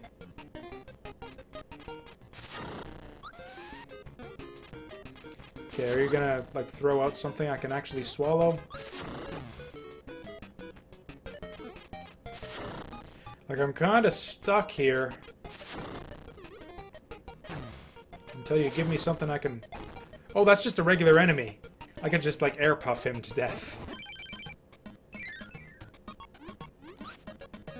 But yeah, I'm a big fan of, like, kind of, like, the comedic fantasy type stuff. Like, Slayers is one of my favorite anime series, too. Or, I guess it's not exactly my favorite, but it's a nostalgic favorite, I would say. I loved Slayers back in the day, and I think it still holds up quite well for me, even today.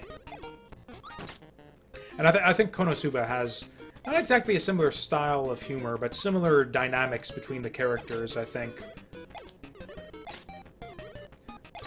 where you have like kind of very like a one note, like a set of supporting cast who are all like kind of very one note and have the same gag over and over again, but they're sort of balanced out by a sort of a cynical, like straight man of a center, which would be Lena or Kazuma. That was the other thing, is the strength of the protagonist. I really, really liked Kazuma in Konosuba, just like I really, really liked Lena from Slayers. In fact, I'd say both series, for me at least, really succeeded based on the strength of just how much I liked the protagonist.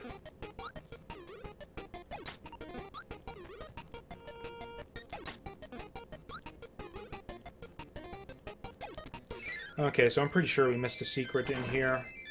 I saw like a big, obvious thing that we missed.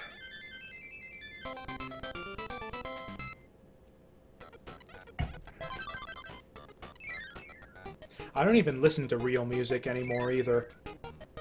All of the shit I get these days is like fucking future funk on YouTube. Which like barely even qualifies as real music in my books, because it's all completely derivative, but I love it anyways. I don't know. I think it sounds really cool. Although I've actually discovered like a lot of like really good Japanese music through future funk. Ooh, Serial Experiments Lane is a strong choice. I actually rewatched that one fairly recently. I actually prefer Habane Renmei, which is I think the second anime from the same director. It's just like a little bit more directed and a little bit easier to follow. Yeah, we want the fish here.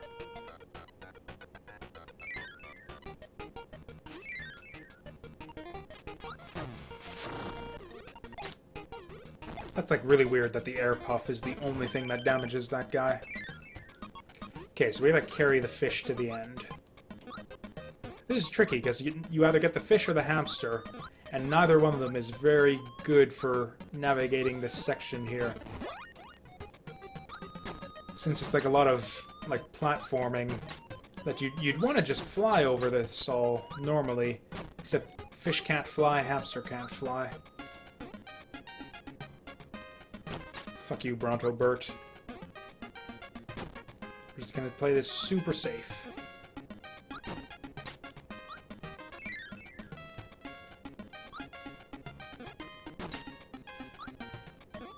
Wish I had my light bulb right now.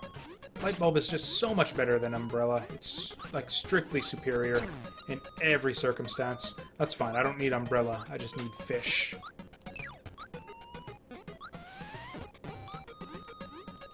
Actually, this eel guy appeared, I think, as like one of the not the helpers, but like the quest NPCs.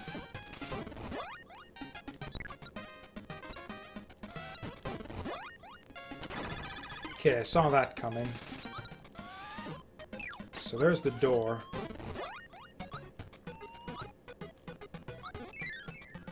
Now... Oh, is this not going to be the... Okay, it's just a bunch of one-ups. Okay, so I guess maybe the secret is in like the final level of each world every time. Because like there's a bunch of... Yeah, that was like a kind of a secret thing that was hard to get to, but it wasn't the secret thing for the world.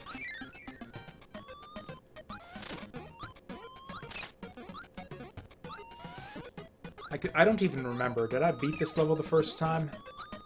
Yeah, I think we're just going through here for nothing. Whatever. We get to see Fishman bounce around with a thing in his mouth, and it's funny.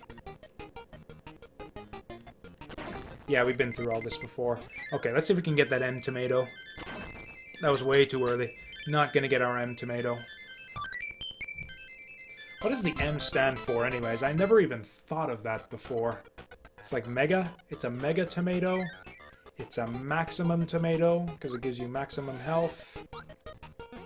Yeah, why do the tomatoes in Kirby games all have M's on them? Is that the brand?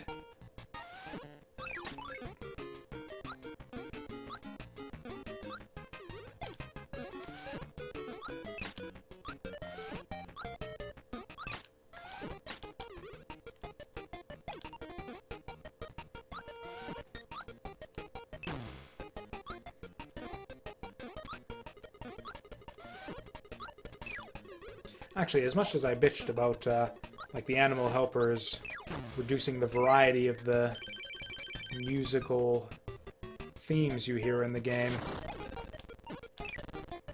Now that's interesting.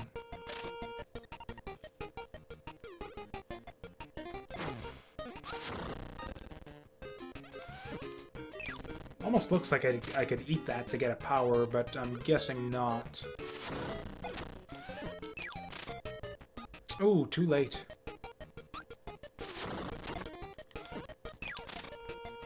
What?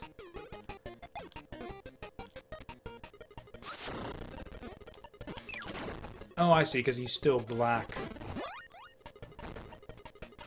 Not the hamster? Okay, what does the fish get?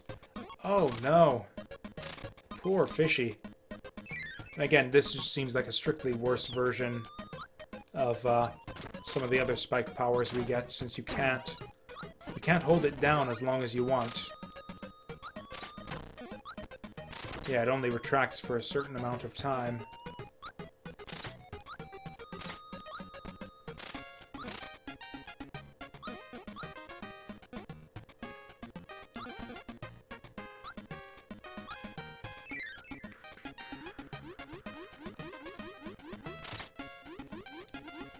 Well, Japanese people, I think, do like shortening words, like, a lot.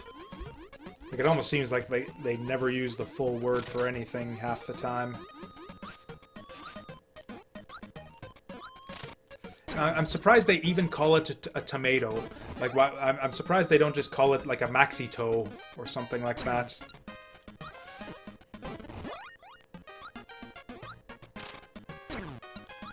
Again, I'm expecting to be able to hold on to the spike as long as I want, but I can't, so you gotta press it right before you get on the enemy.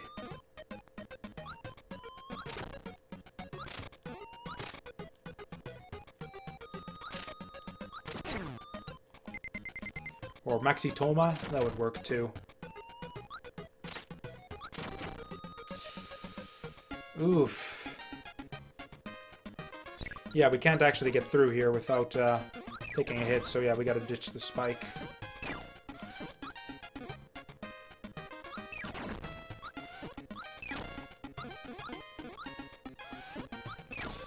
Why are you doing this to me, game?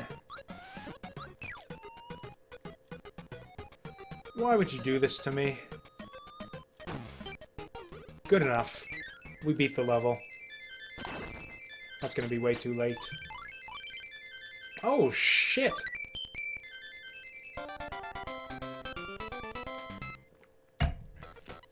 Well, that's rather nice. Bum, bum, bum, bum, bum, bum, bum.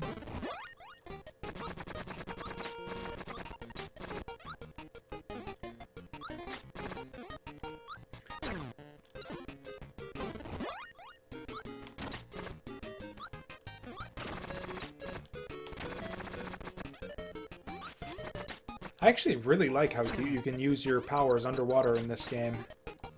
Like, I wish that more of the other Kirby games worked that way.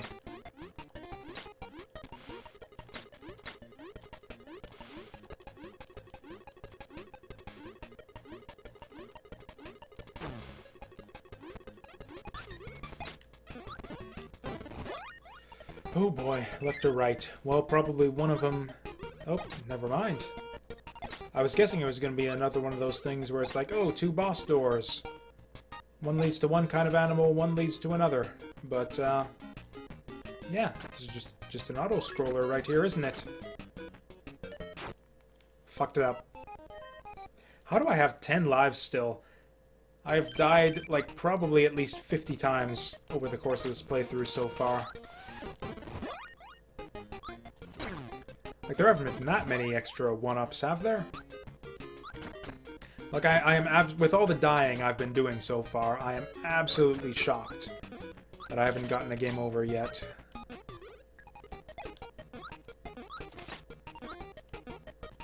Not that it really matters. This game obviously has a continue system, since it, you know, has a save system. I feel like I should just take, like, the Whoa, the most recent power that it gives me every time, because that's probably going to be the one to get the next secret. Oh no. Oh no. Oh no. Okay, so I'm going to eat the last spike guy. Because, yeah, this is stage 5, isn't it? So I'm going to go through that door. Guessing that it's, yeah, that second door. That's the secret one rather than the first one. But with all the bullshit, what guards it?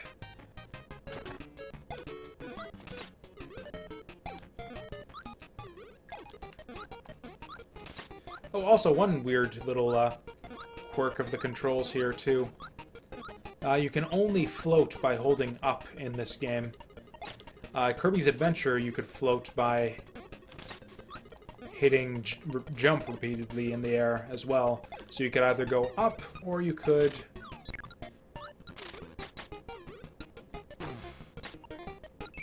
Okay, hopefully we don't need any power at all.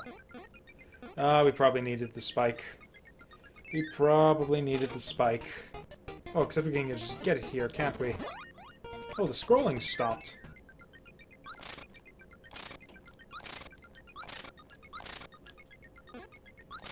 Okay, it wasn't the spike. What goes up? Or rather, do we need an animal of some kind?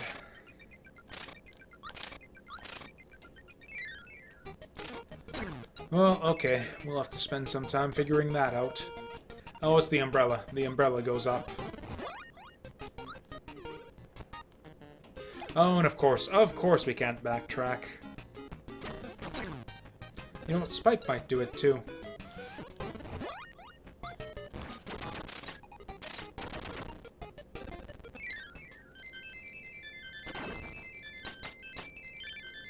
Ah, not even close.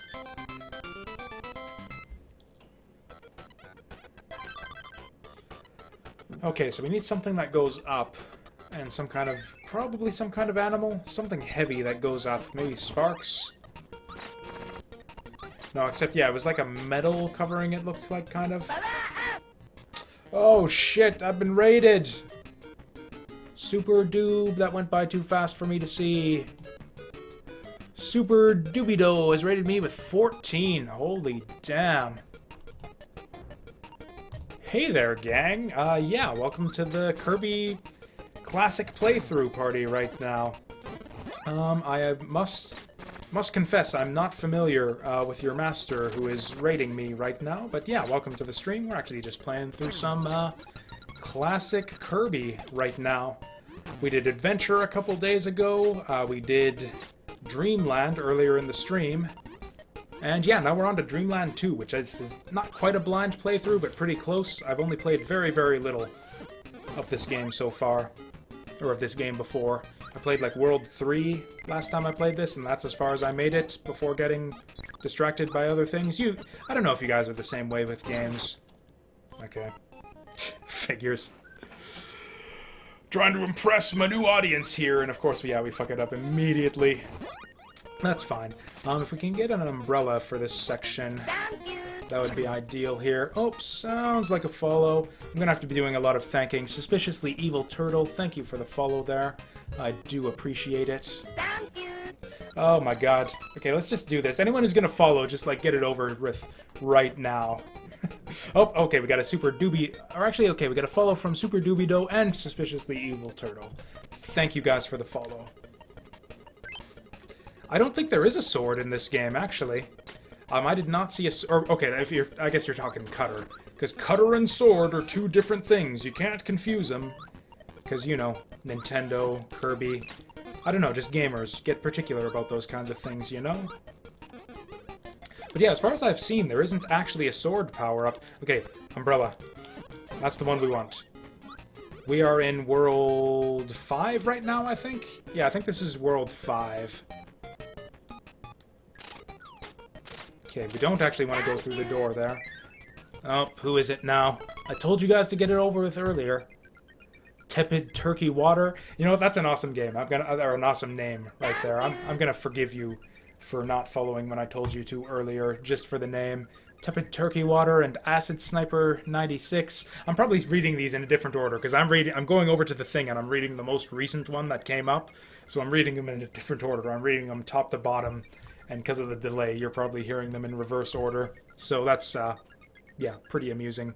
And hi there, Spooky Lucy Lucifer. I have not been doing a good job at keeping up with chat right now. If anyone else has been trying to communicate messages to me, just repeat them, and I'll try to get to them. Okay, so Umbrella isn't the way through these iron blocks either. Who would have thought that? You know what? I think I'm fine just missing this one. Like, we just don't get the secret shiny, and we just move on. Like, they seem to always be in the last level of each world anyways. So it's not hard to keep track of where to come back to. And frankly, I'm a completionist, you know? Like, I want to get the bad ending, and then I want to get the good ending. I want to get all the endings. Hey there, Acid Sniper 96. Hello yourself.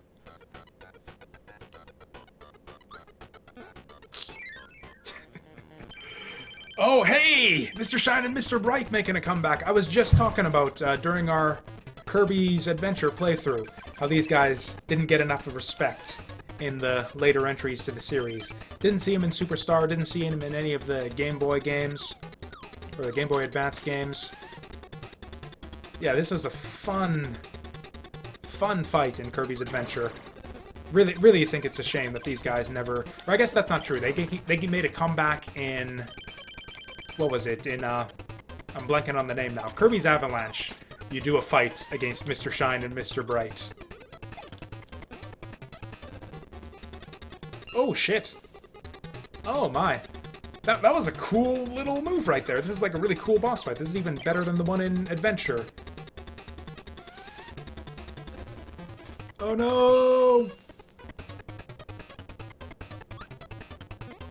Oh, and Acid Sniper 96. I am doing all right. Thank you for asking. I was a little bit drowsy when we started things up, but this game is pretty cool, it turns out. So I'm actually like all energized now, which is probably bad since I've got work tomorrow. Oh wow, we barely survived that. Okay, if you're gonna cut it close. That's my motto. Or Kirby and Night, you're talking Nightmare and Dreamland there, Super Doobie-Doo? Super Doobie-Doo? I think I think that's Nightmare in Dreamland. Which, yeah, I actually owned that, like a cartridge of that back in the day. I played a bunch of Game Boy Advance way back when. I was in college, I think. Or I was in high school. Or you know what? I actually bought my Game Boy Advance when I was part of a Japanese exchange program in high school. I think it was my senior year or maybe grade 11. Yeah, I went to Japan for a week. As part of a school thing, and I bought my Game Boy Advance SP there, like actually early, like it came out in Japan a little bit before it came out in North America, so I got like an early release, sort of the Game Boy SP. And yeah, and ever since then I played a bunch of Game Boy games, because that was the only place you could play. Favorite Kirby game is really tough for me. It's a toss-up between Dreamland 3 and Superstar. And I know Superstar is kind of the peasant answer, like Superstar seems to be everyone's favorite. Or actually, I guess I'd have to go with Superstar Ultra, actually, if I'm going with a Superstar. But I also really like Dreamland 3, the kind of puzzly element of trying to figure out how to satisfy all of the different special characters and everything. Gute Nacht, I'm assuming that's a good night there, so good night to you too, Lucy Lucifer. I hope to see you around sometime later, but, yeah. Whatever you get up to later on, hope you have a good one. Man, I'm like all nervous and shit. I don't think I've ever had more than like 5 people watching the stream at a given time before. I feel like this... If I have one criticism of this game so far, it's that the special powers seem like kind of... like bupkis so far. I don't know who Dwight Schrute is, but I'm just going to take that as a compliment. Actually, I had one viewer once tell me that it was actually during my stream of the Angry Video Game Nerd Chronicles. Someone told me that I looked like, what's his name? Like the Angry Video Game Nerd. Like James Rolfe. which I consider to be a compliment. I think that, I don't know about you guys, I think the nerd is actually kind of a handsome fellow. No homo or anything, but, you know, it was just kind of flattering, you know? It might very well be the nicest thing that anyone's ever said about me. Just to get as a random tangent there. Boy, am I lucky that I chose this night to, yeah, make with the wine, too. I don't know if I could be this energized and ready for, like, all of this socializing if I hadn't, yeah, decided to pour myself this glass of wine before this evening stream here.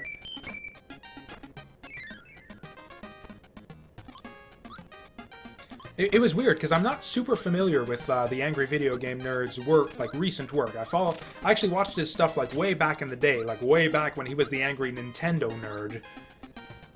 And I kind of just lost track of him, just stopped paying attention, kind of. I watched some of his recent stuff. He did, like, a Christmas special on, like, some series of PlayStation edutainment games, and it was, like, really, really good stuff. Like, I was surprised at just how much the quality of his videos has improved since the ancient Angry Nintendo Nerd days. Hell, I was surprised that he's, like, still around these days, even. Hey, we got the 1-up! The timing on that 1-up there seems way more stringent in this game than in Kirby's Adventure. Like, Kirby's Adventure, I could get the 1-up, like, maybe 50-50 by the end of the game. I could get the 1-up at the end of the level.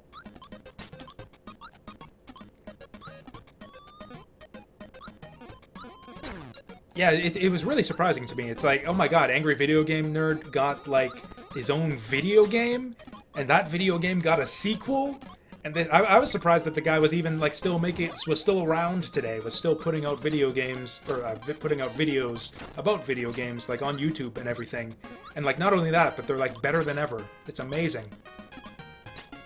Like, to put it in perspective, like, what happened to Spoonie? Spoonie's dead now. He doesn't make videos or anything. He's, like, kind of fell off the rails a little bit.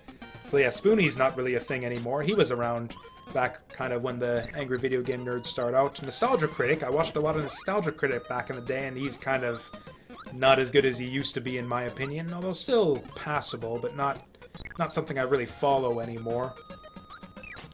And here's Angry Video Game Nerd, who actually, like, went out and...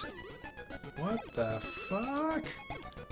Oh yeah, I heard about the Angry Video Game Nerd movie. They referenced it, actually, in the Angry Video Game Nerd game.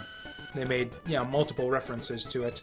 Okay, so here we got these guys, the Night Dudes, who would sort of later make an appearance in Kirby's Adventure.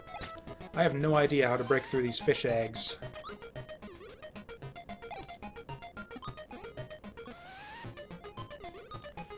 Oh, it's gotta be ice. It's gotta be ice. Right? Because they give you an ice guy right here. There we go. I don't know what those are supposed to be. They look like the, like, kind of tadpole egg things from Mega Man 3. Except ice is the only thing that works on them for some reason. I don't know, maybe that's a thing. Like, freezing tadpole eggs is the only way to truly destroy them. I guess that was a Toho thing, wasn't it? Like, Chirno had a weird rivalry with frogs. And she'd, like, freeze them, and they'd, like, try to eat her or something. It was kind of weird. Toho's a weird game series. Especially if you delve deep into, like, the lore and story and shit like that. I played pretty much all of those games in, like, the original Japanese before the English translations came out. But if you dig into it, it's pretty fucking weird. There's actually a Toho game on Steam now, isn't there? That, like, blew my mind to see that. I always thought, like, what's his name? Zune he could be a literal millionaire if he just, would release his games on Steam. Yeah, I don't know what it is exactly. Some sort of connection. It's like, yeah, fairies and frogs are, like, natural enemies. Or something like that. Oh, wow. Oh, and this isn't the final level of the world. This is... Okay. So I'm gonna get confused if I pass this up. So we're gonna have to come back there with something that can actually bust through that. Oh wow, that's the biggest jump we've made so far. Okay, so, or you know what? I'm gonna take fucking notes. I'm gonna take notes right here. Because I don't see any indication as to, like, which worlds hold the secrets. So here's what we're gonna do. I'm just gonna open up my little notepad that I use for taking notes. And we're gonna go... Kirby's Dream Land 2. Okay, and what we're making note of here is that in world... What world is this, anyways? 1, 2, 3, 4... Okay, world 5... Because I had this problem in... What game was it? Can't remember the game, but it was like... Each world has one secret, but I could never remember which level actually had the secret. Okay, so world 5 has it in stage 4... And World 6 has it in Stage 2. And then so when I come back after... then when I come back here, after we get the bad ending... we will... Then we'll know where to look. What game... It's pissing me off now that I can't remember that. What game was it? Where it was like each world has a secret... And I can't remember... Or you know what? It was a Talos Principle. That's right, in Talos Principle. Because each area had a hidden star in it. Or potentially multiple hidden stars. But you wouldn't actually know which puzzle room held the star. There was no indication as to which specific puzzle room had it. So you'd have to scour each island, and they were all needlessly massive. So yeah, I could never figure out, like... It was just not worth it to go back through the whole game world looking for stars, because they could be literally anywhere. And it's kind of the same thing here. It's like, which level holds the secret shiny? We're going to play it smart this time, though. We're going to keep track of it on paper. Or, on, on digital paper. I actually used to have a notepad that I'd carry next... Like, I'd have it next to me when I'm streaming, just for... I used to have, like, talking points... Just of things to discuss when I'm, like, out of things to discuss. Just for, conversation topics and that kind of thing, Haven't really been using it so much lately, though. Don't know why that is. It's kind of a habit, I guess, I got into from the YouTube days, too. Because, YouTube... I mean, you have viewers on YouTube, but it's not, like, live interaction or anything. So you have to be prepared to kind of talk to yourself for like hours on end, which can be a bit trying at times, so you kind of need to prepare shit ahead of time, I found sometimes.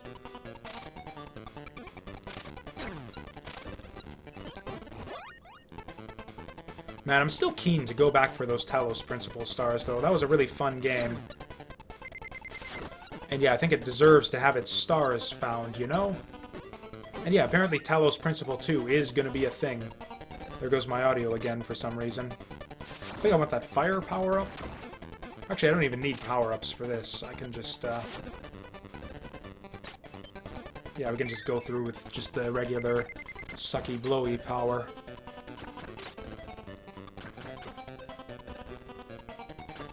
I mean, we don't need to care too much about what power we have at this point, right? Because yeah, we already know that the secret is in level 2. Oh no! Oh my. Well, okay, at least we got to hear new music now.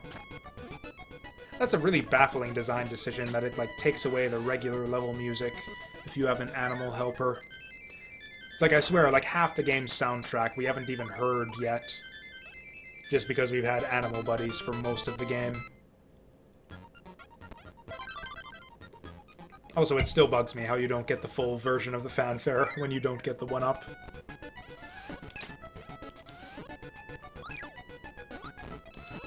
Actually, I was talking earlier about, yeah, stuff that carries over between games.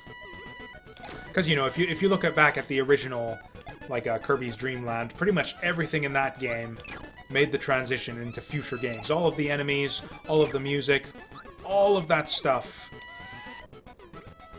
All of that stuff is, like, in every Kirby game since then. You got your Bronto Berts, you got your Waddle Dees and Waddle Doos, a lot of the bosses, too. All of that stuff made it into the future games in the series. Forget where I was going with that. Shit, what was I about to say? I don't remember. Oh yeah, the New Game Plus enemies, though, did not seem to make that transition. Like the crazy difficult versions of, like, the Stonehead guys here. And it's like, yeah, all of the hard mode enemies just do not appear anywhere in later entries to the franchise. Okay, so that can hit him. I don't know why it didn't work last time. Yeah, that does kind of insulting. It sounds a bit insulting depending on how you interpret it there. About the stars and Talos principle. I know what you mean, that it would be, like, difficult to, like, go back and hunt for them without,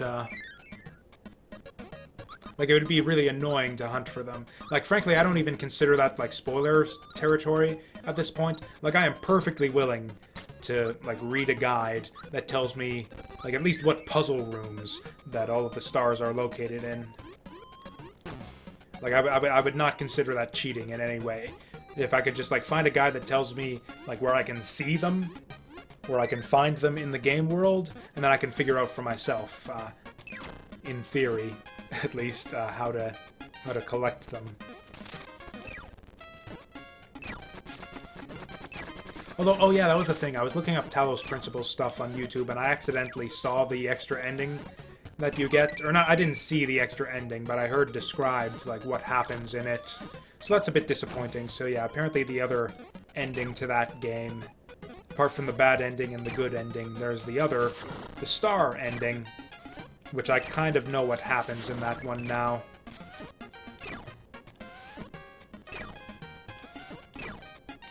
Which is a bit disappointing, but like you said, maybe I'm not going to be clever enough to find the stars anyways, so maybe I would have needed to look up the ending on YouTube regardless. That's tantalizing right there. If I had a stone power, or you know what, I could have sucked him up on the way up too. That would have worked. Actually, the levels in this game seem to be getting, like, really cool later on. Like, the levels in this game are so much more, even apart from all the other improvements, like to the responsiveness of the controls, all the different, like, the new power collection system, the animal helpers. Even on top of all of that, the level design in this game just seems so much more solid than the original Kirby's Dream Land. Like, the original Dreamland is, like, such a slight game, you know? There's, like, hardly anything to it. And it's just amazing that it got such a substantive sequel that kind of laid the groundwork for everything that was to come afterwards. And yet there's so much stuff from this game that, like, gets no respect in the later entries. Like, all these enemies we're seeing, the animal helpers, like, all of this stuff. None of this stuff comes back in the later games beyond Kirby's Dream Land 3. It's like Sakurai took over again from that point, and it's like, fuck it, we're doing it this way from now on. And fuck everything else that came before. Which is fine, I guess. The modern Kirby games are really, really good. Like I said, I love Superstar. One of my favorites in the series. Actually, yeah, my first or second favorite in the series, really. It's kind of the same feeling I have to, like, Super Mario Bros. 2. Like, there's so much cool stuff in that game. All the cool enemies, cool mechanisms, grabbing and throwing and stuff. It's a shame that none of that stuff carried forward. Or, I guess some of it carried forward. Like, you could kind of grab and throw a lot of enemies in Super Mario World. But, like, a lot of the enemies and stuff never made the transition. Like, we never saw Pidgey again. I think it was called Pidgey, the bird on the magic carpet.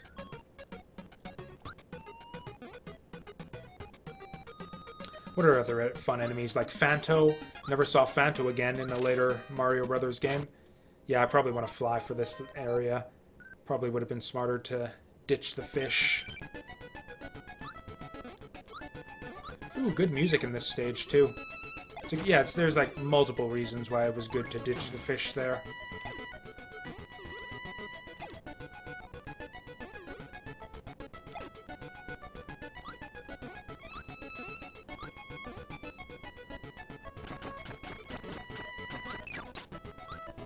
Although now that we're, like, powerless, basically, it actually kind of does feel almost like we're playing, the original Dreamland, doesn't it, right now?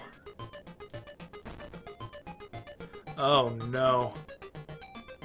Center door. It's always the center door, right? No, it's the second on the left. It's going to be something really obscure like that. Oh, hey, that was a good choice. Or, okay, I'm guessing it's just a different reward. So, like, they all lead to the exit, but they're different rewards based on what you get, or what you enter.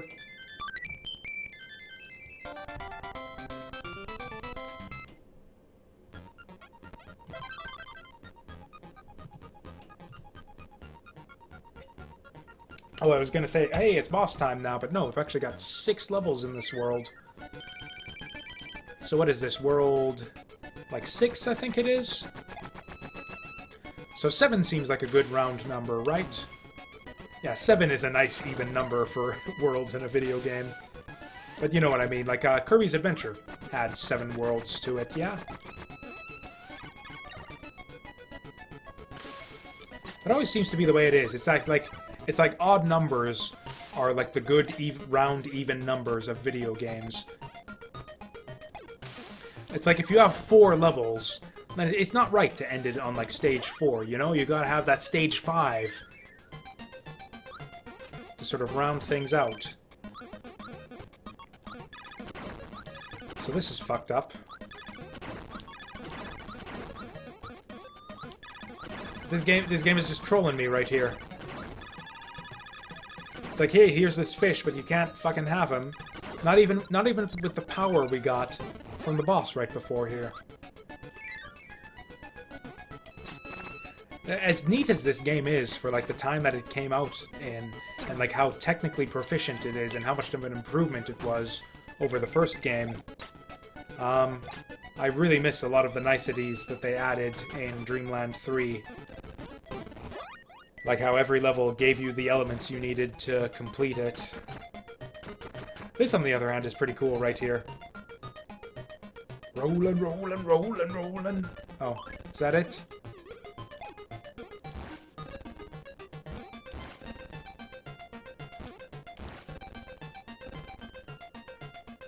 Oh no. Okay, we're fine. Oh no. Okay, fine. We made the checkpoint. Everything's fine. Sure would help to have that fish in this stage, wouldn't it? But...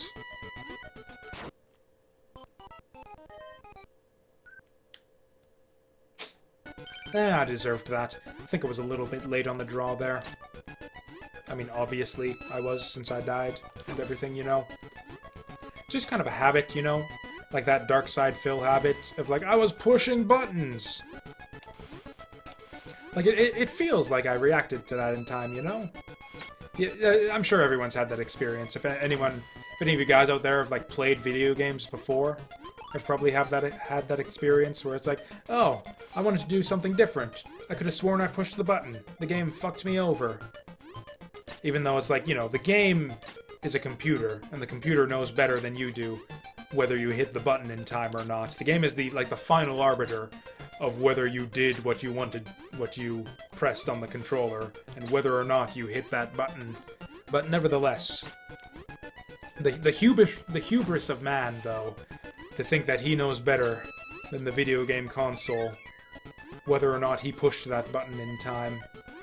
And it just seems to be like a particular thing with streamers. And with me in particular. You can watch some of my like my YouTube series where I do that all the time. La Mulana blamed the controller and the game and a lot all the time. My run of Super Talking Time Brothers. Oh, I'm almost out of wine. Okay, what boss have we got now? I'm curious about this. Oh, is this gonna be Krakow? Okay, my prediction is that this is gonna, like, burst out of the clouds once we hit him a couple times, and he's going to become Krakow. Oh, yep, there he is. There he is. Little piece of shit. He's not full-on Krakow, though. He's like the little mini Krakow that you get in the middle of the stage. This is kind of... Okay, like, drop something that I can eat and spit at you, please? Maybe I should have brought a power in here.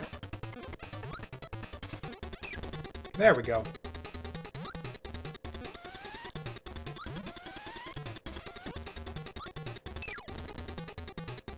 Okay.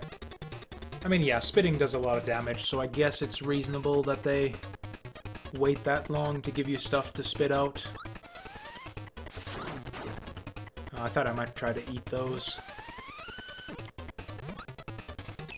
There we go. Oh, what? Okay, now he's gonna get all cloudy. Okay, stage 2 now, then.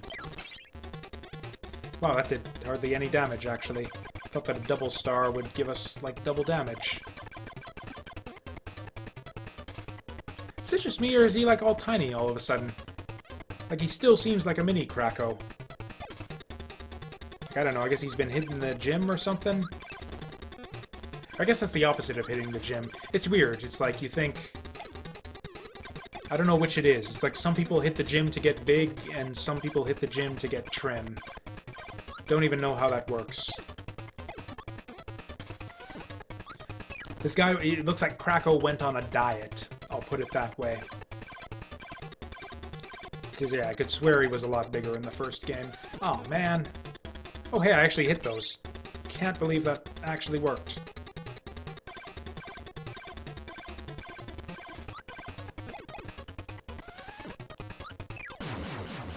Hey!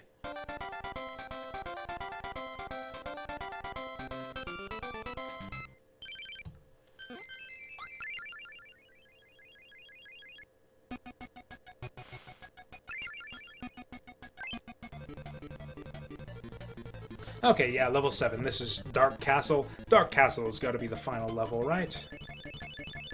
How many levels we got here? 6? 7? 7. Holy damn. Well, okay, let's go for it.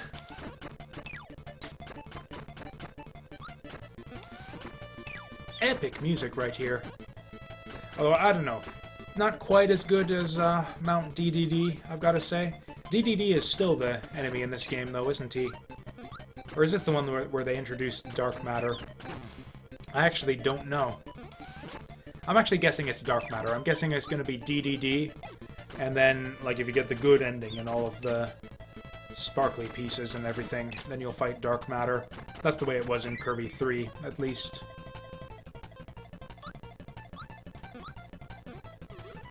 I regret this decision. No, we can make it. We can make it. Timing on those jumps is a bit tricky, but yeah.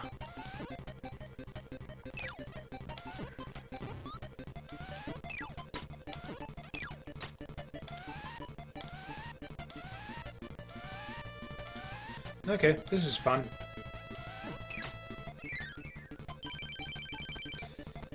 What?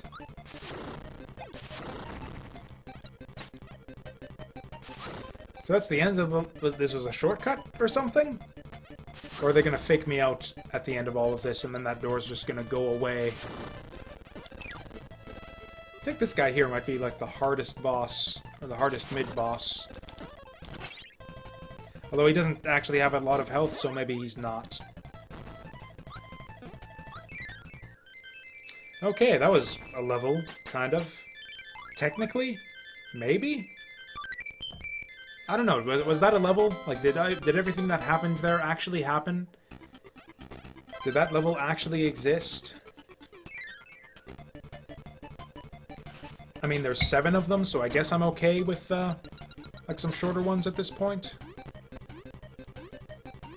Still, that's a bit of a disappointment. Or actually, it was the same way in Kirby's Adventure, wasn't it? Like, all of the Rainbow Resort stages were a bit shorter than the ones that had come before. Okay, so now we play the guessing game as to which power unlocks the secret. Or you know what? I like ice. Oh, but we're gonna get umbrella. Goddamn star. Okay, so much for umbrella.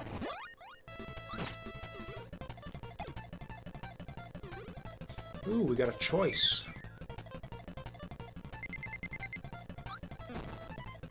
Okay, simple enough. Oh, and hey, that gets a health refill. Just what we needed.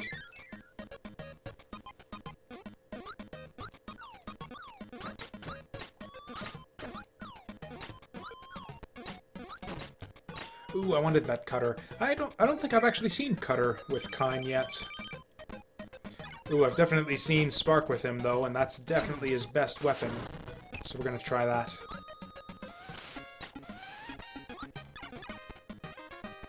I like the mid-bosses in this game. I think I actually like them better than the ones in Kirby's Adventure. And for some reason, yeah, the ones in Kirby's Adventure are the ones that they brought back for the rest of the series. Like, Jellyfish guy never shows up again, does he? Fireball guy doesn't show up. Like, none of these guys exist anymore after this game. That's kind of sad. Or I think some of them might have made, like, throwback appearances in Superstar Ultra. But that's about it. And I think some of the later Kirby games, like Amazing Mirror and that, included a few of them in, like, little cameos. Okay, we got, it's fine, we got our light bulb. Okay, we still got our light bulb, we're invincible. Okay, the problem is, I've got the light bulb, I just need to remember how to use it. Whatever. Easy come, easy go. Okay, it's like I said, I'm not respecting the game anymore. We need to play cautiously and respectfully to make sure that we don't take a bunch of hits. Because that's the kind of the thing. Some games, you can disrespect some games. You can just charge through, not even give a shit if you take hits. Just like, charge through, take a hit, whatever, take a hit, whatever, and you still make it to the end. Just because they're easy games. Kirby games are often like that. Like, a lot of Kirby games, you can just, like, tank every hit that you come across and just rush right to the end, ignoring most of the enemies. In fact, the original Kirby's Dream Land was kind of like that, unless you play it in the extra mode, which is kind of insanely difficult, it turns out. It's not insanely difficult, it's just, for a Kirby game, it's a bit more than you'd expect. It took me by surprise. That's my excuse.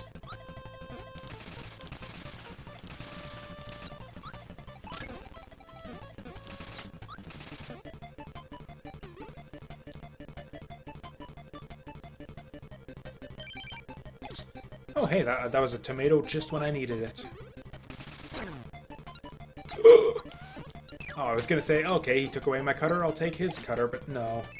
I messed it up. Okay, so the gimmick here, I guess, seems to be that we're just... It's like short stages where we fight each mid-boss at the end. Gotta say, I actually kind of preferred the Kirby's Adventure approach, where you just fight them all in one stage, and like this nice... cool little boss tower. Oh, hey, we're getting better at this.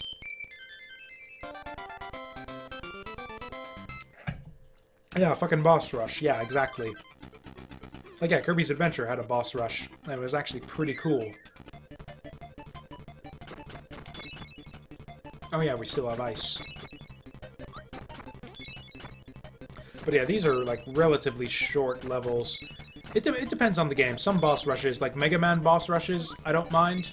Because, you know, you got the special weapon by the time you get to the end of the game, so it's just kind of like a demonstration of your new Mega powers and stuff. So that's pretty cool. I appreciate it in some games. Wow, ice is crazy good. Some games it just goes to waste, though, like Rockin' Cats did not need boss refights. The original Kirby's Dream Land did not need boss refights. Yeah, a lot of games it just does not work.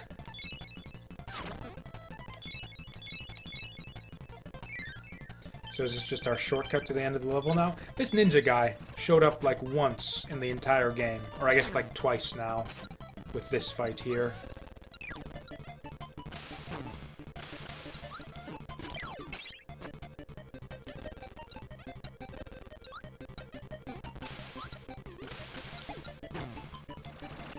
Also, he's a pain in the ass, so I guess I'm thankful for the fact that he only showed up the 2 times.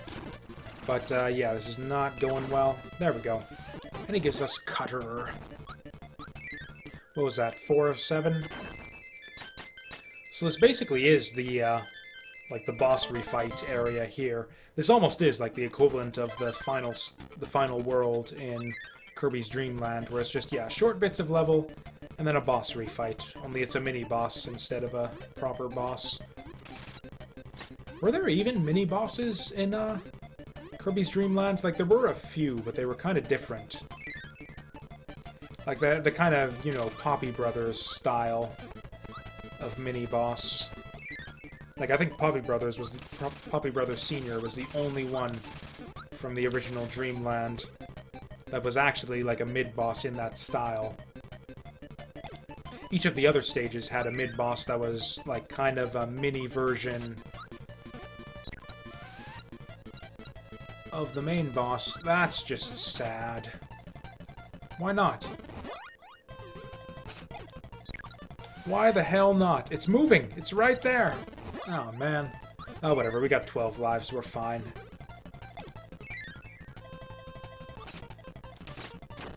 Okay, that was simple enough. I don't know, maybe Rick can suck a bit harder, but I don't care to find out. Actually, no, maybe I do. You son of a bitch. Oh hey, we haven't tried Cutter with Rick yet, have we? It's actually basically the same move that it was in Dreamland 3. Oh, you can keep moving him around. You can keep moving him around when the boomerang's going too. So that's actually kind of an improvement from Dreamland 3. Also, it's really amusing to see him. It's almost like he's like jamming out. Just like, yeah!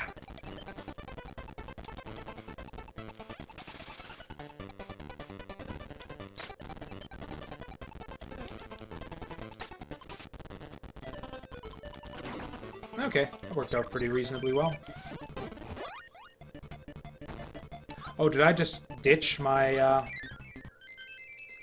hamster there? I didn't mean to. Whatever. We'll be fine without him.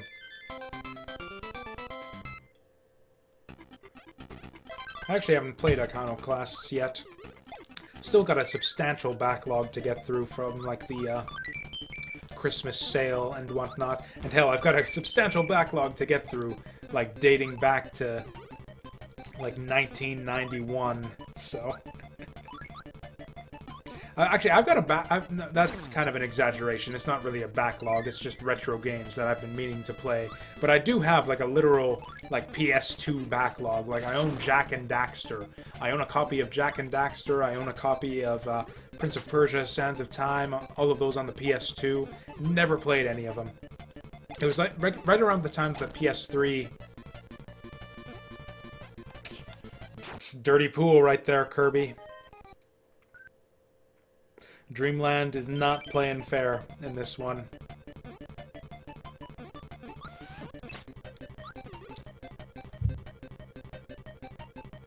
You guys seeing this shit? What did I do wrong? What's the clue? Okay, so we wait for it. Okay. Actually, that's the thing. I'm probably never going to play my PS2 version of Sands of Time. I'm probably just going to pick it up. Or actually, you know what? I own Sands of Time on Uplay. So yeah, I am actually probably going to play that one on PC. Jak and Daxter, unfortunately, I don't think ever made it off of the PS2. There are some other games too. I think I own Fatal Frame. Yeah, I think it's Fatal Frame. I have not had any problems with Uplay, and they gave me a bunch of free games when I installed it. I waited till the last second, and I was like, oh, it's the bottom one. Let's go down to the bottom. But it was too late. By the time it showed me it was the bottom, it was too late. This is seriously uncool right now. Oh, well, we got 11 lives to spare, so maybe it's alright.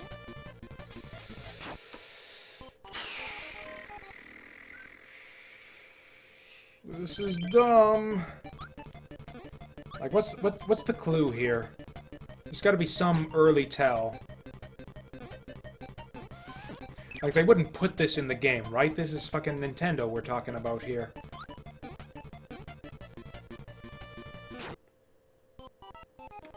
I could see his face squish against the wall there. Never noticed that before. That's kind of funny. I mean, overall, this situation is no laughing matter, but that one animation right there that I just noticed was kind of funny. Really just gotta memorize this, I think.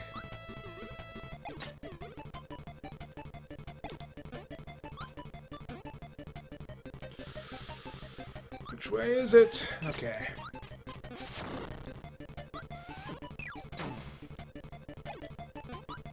I think it's always the way with the sword man.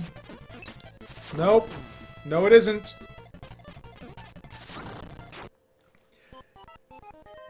I've asked this question a lot lately.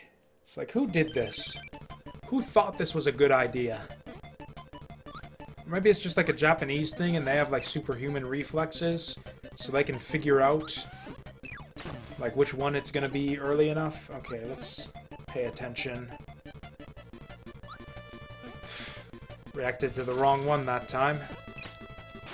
It's like by the time you see which one it is, it's too late. I think we actually need to memorize the whole thing. Okay, so it's gonna be bottom. Oh, I get it. There's a clue. So the swinging ball and chain guy. So we see swinging ball and chain guy, so we go for swinging ball and chain guy. This guy is axe guy. So we go for axe guy this time. Axe guy is up here. That's too clever. Who's gonna figure... Okay, so this one is sword guy right there. So it's gonna be sword guy on the next one. That's too clever. That is... And it's not sword guy, so this is a fake clue anyways. Okay, I thought that was real clever for a second there, but that's not actually how it works. And there's no clue for the first one, so... This is just kind of baffling. So is that just a coincidence that it ended up like this?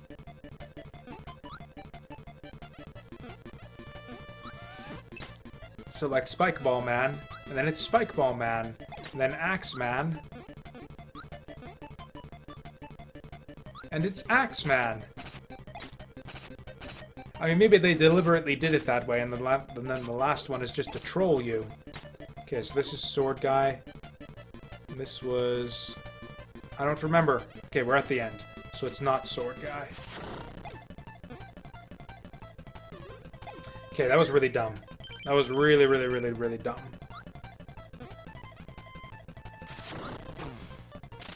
Oof.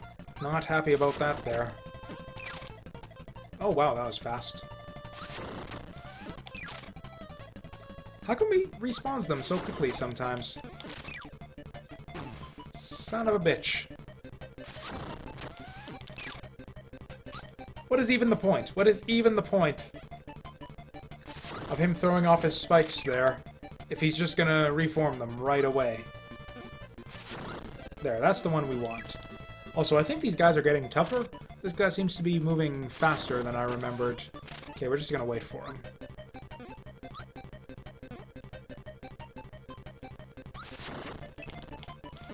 Okay, next time he shoots him off, I'm gonna be ready.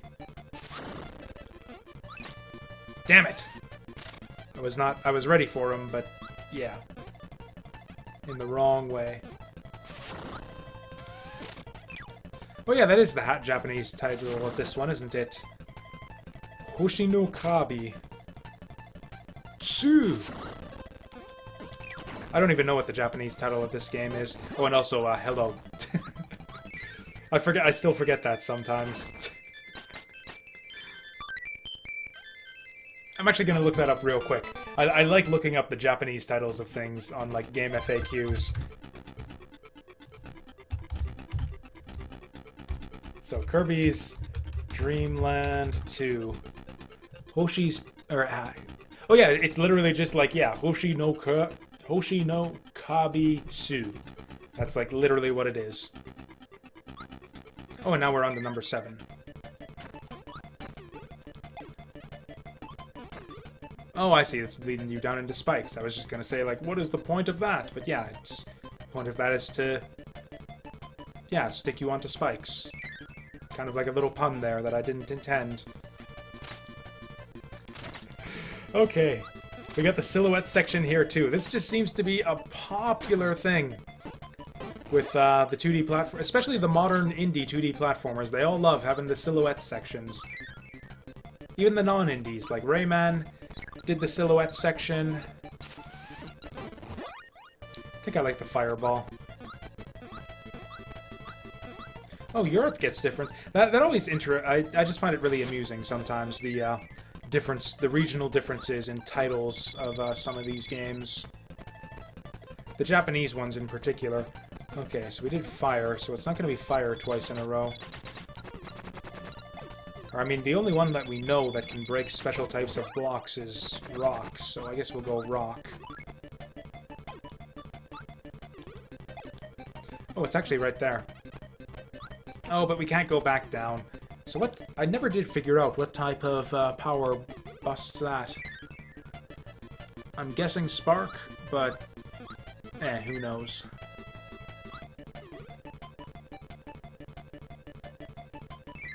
Actually, there was one I played just recently. What was it? It was Tomba. Yeah, Tomba is no... Or Tomba 2, the...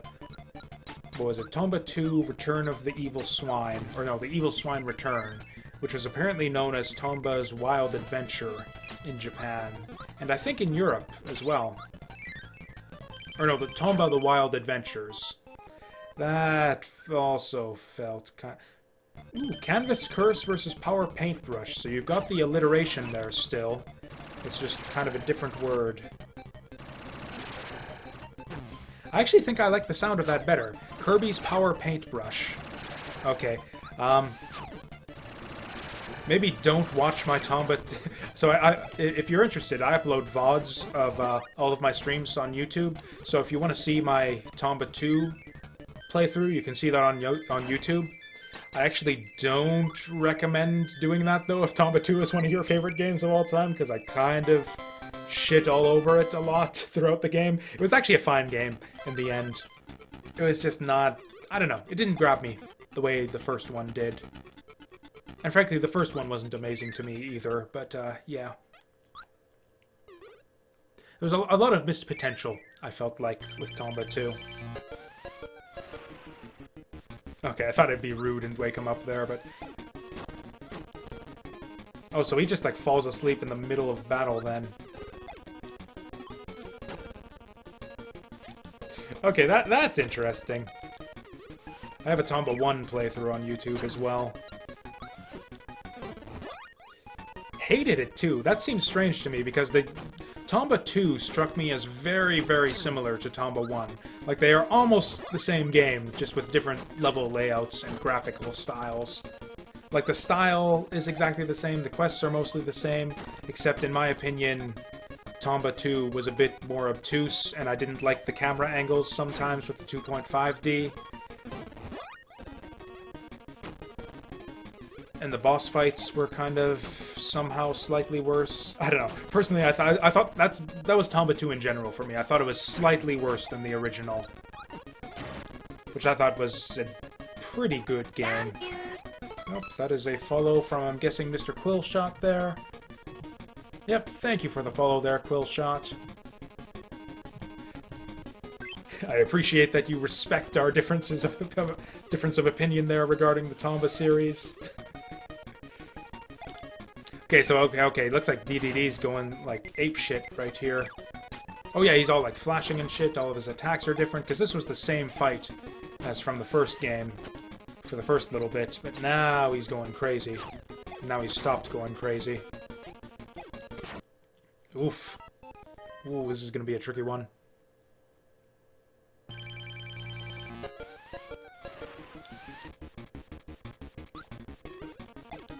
Maybe it's just because he's, like, all sleepy and shit. It's like he's, like, slowly waking up. He's, like, just kind of like me at the start of my day.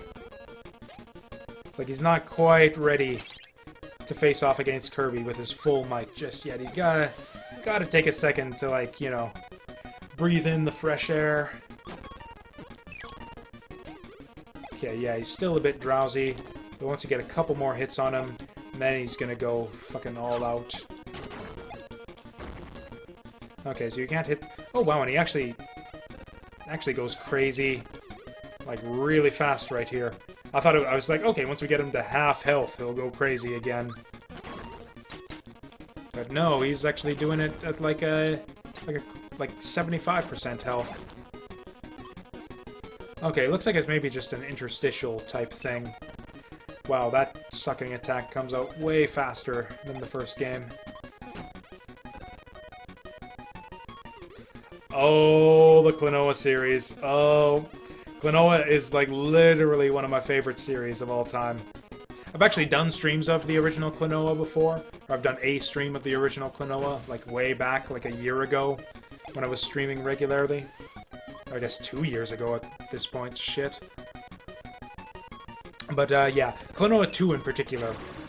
I don't like the story as much as the first game, but the gameplay is just sublime. Klonoa 2 is like one of my favorite 2D platformers of all time. Like, absolute favorites. Yeah, the Wii remake. It's good. It looks better. It plays the same, so it's pretty much like the same on balance. I am baffled and slightly don't like, baffled by and slightly do not like what they did with the voice acting. I thought it was a really, really strange decision. Because I really loved, like, the little like, voice acting in the first game, because it wasn't just generic sound effects like you see a lot of other games do in that style. It was, like, actually voice acted and, like, acted, and there was some emotion behind it, which really helped the, like, kind of the drama of the story come out at times. And it was really good. Do-do-do-do-do-do-do. Wahoo! Yeah, good stuff right there. And then, for some reason, right, I can see why, because the audio quality, like, was kind of the time, and, like, the PlayStation 1 couldn't really or at least the way they did it, at that early point in the PS1's life cycle, they couldn't really do, like, proper voice acting as good as they can nowadays. So I can see why they re-recorded it, or why they decided that something different needed to happen with the voice acting in that game. So then what they did is they re-recorded it, or rather, they gave it full voice acting, but they still kept the option to keep the so-called Phantomile speak from the first game. But they re-recorded it with all the new voice actors. So, like, instead of doing, like, a little cartoon voice, where he's like, wahoo, wahoo, wahoo, wahoo, it's just like this, like, anime-sounding voice actor being like, wahoo, wahoo, wahoo, wahoo. And it sounds fucking awful. But other than that, it was a fine remake. And the new bonus levels were really cool, too. Really fun and challenging, and, yeah, great addition. Okay, you can't get caught on the edge of the screen there when he's doing that.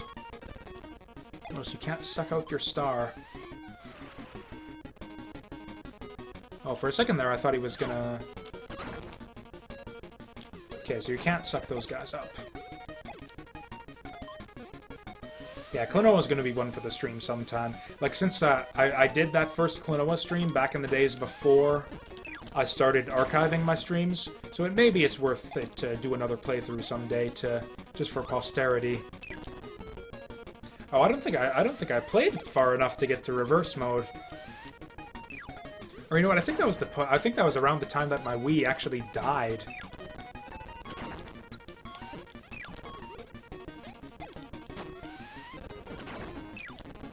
Okay, one more to go. If we can hit him once before he hits us twice. Oh, then yeah, that was simple enough. Okay, bad ending get. Thank you for the luck, for the wishes of good luck there, Mazewale, and enjoy your anime. Though it turns out we didn't need the luck, we just got him instantly. And yeah, this is going to be our bad ending right here. Oh yeah, we get the names here, too.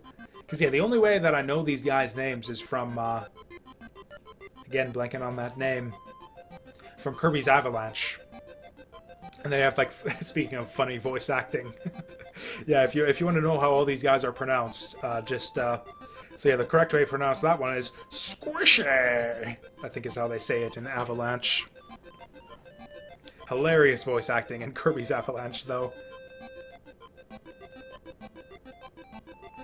A lot of these guys, though, don't actually appear in that game. Which ones This guy, I think he appears as like a not a helper, but like one of the like star granting NPCs in Dreamland 3.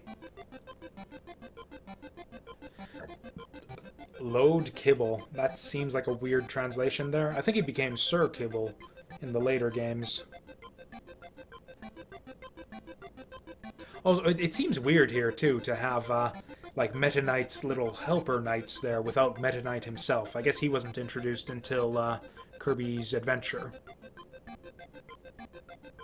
I must confess that I don't actually know what Star Allies is. If it's a console game, then I wouldn't know about it. I do pretty much all of my gaming on PC these days. That's a hilarious way to represent Wispy Woods right there. Holy shit.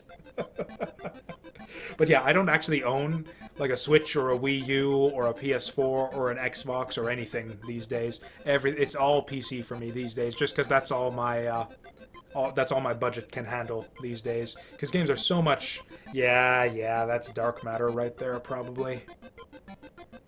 Hey, go back and get all the pieces for the real ending, chump.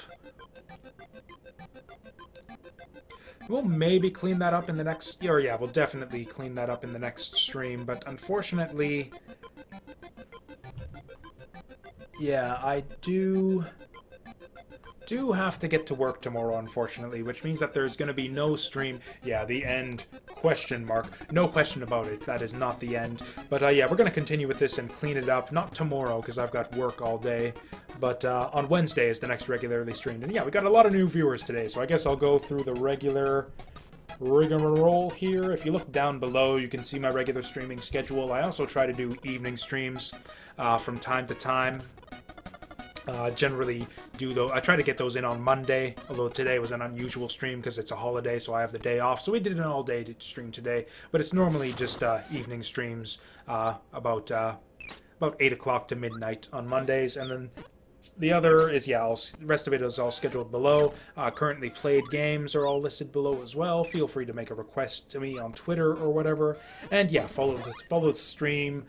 Follow Twitter and all that to be notified when I go online. VODs are uploaded on YouTube for kind of a permanent archive of everything as well. And you can also check out all of my old Let's Plays that I did from back when I was doing those just on YouTube. I think that's everything. If anyone gives a shit about all of the places to find me online, that's the whole bit right there. And yeah, I'm going to try, God willing, to get to bed at a decent time for once. Because I've been having difficulty with that lately, and it's been kind of biting me in the ass lately with fatigue problems and whatnot. So yeah, sort ourselves out, get things straightened, and yeah, that's going to be the stream tonight. I actually see that my okay, I'm happy that you guys put up with this whole time, but this chat box is actually over too far to the side there. I see. I'm just going to fix that right now. Before we do a stream of this game again. Yeah, that's overhanging into my game, or into my border of the game there, which I do not appreciate. Okay, so we'll go down to 620. That seems reasonable. And then we're gonna do a little... I'm a bad streamer. Should have done this ages ago. Okay, that lines up pretty nicely now, because yeah, chat was not supposed to be overhanging there into the game border there earlier, so that was just a little fuck up. I appreciate you guys following anyways, though, despite my technical incompetence. That's going to do it for me tonight. Thank you all for watching. It was really nice to see a lot of new faces out here, and yeah, next regular stream is on Wednesday, and I will catch you then.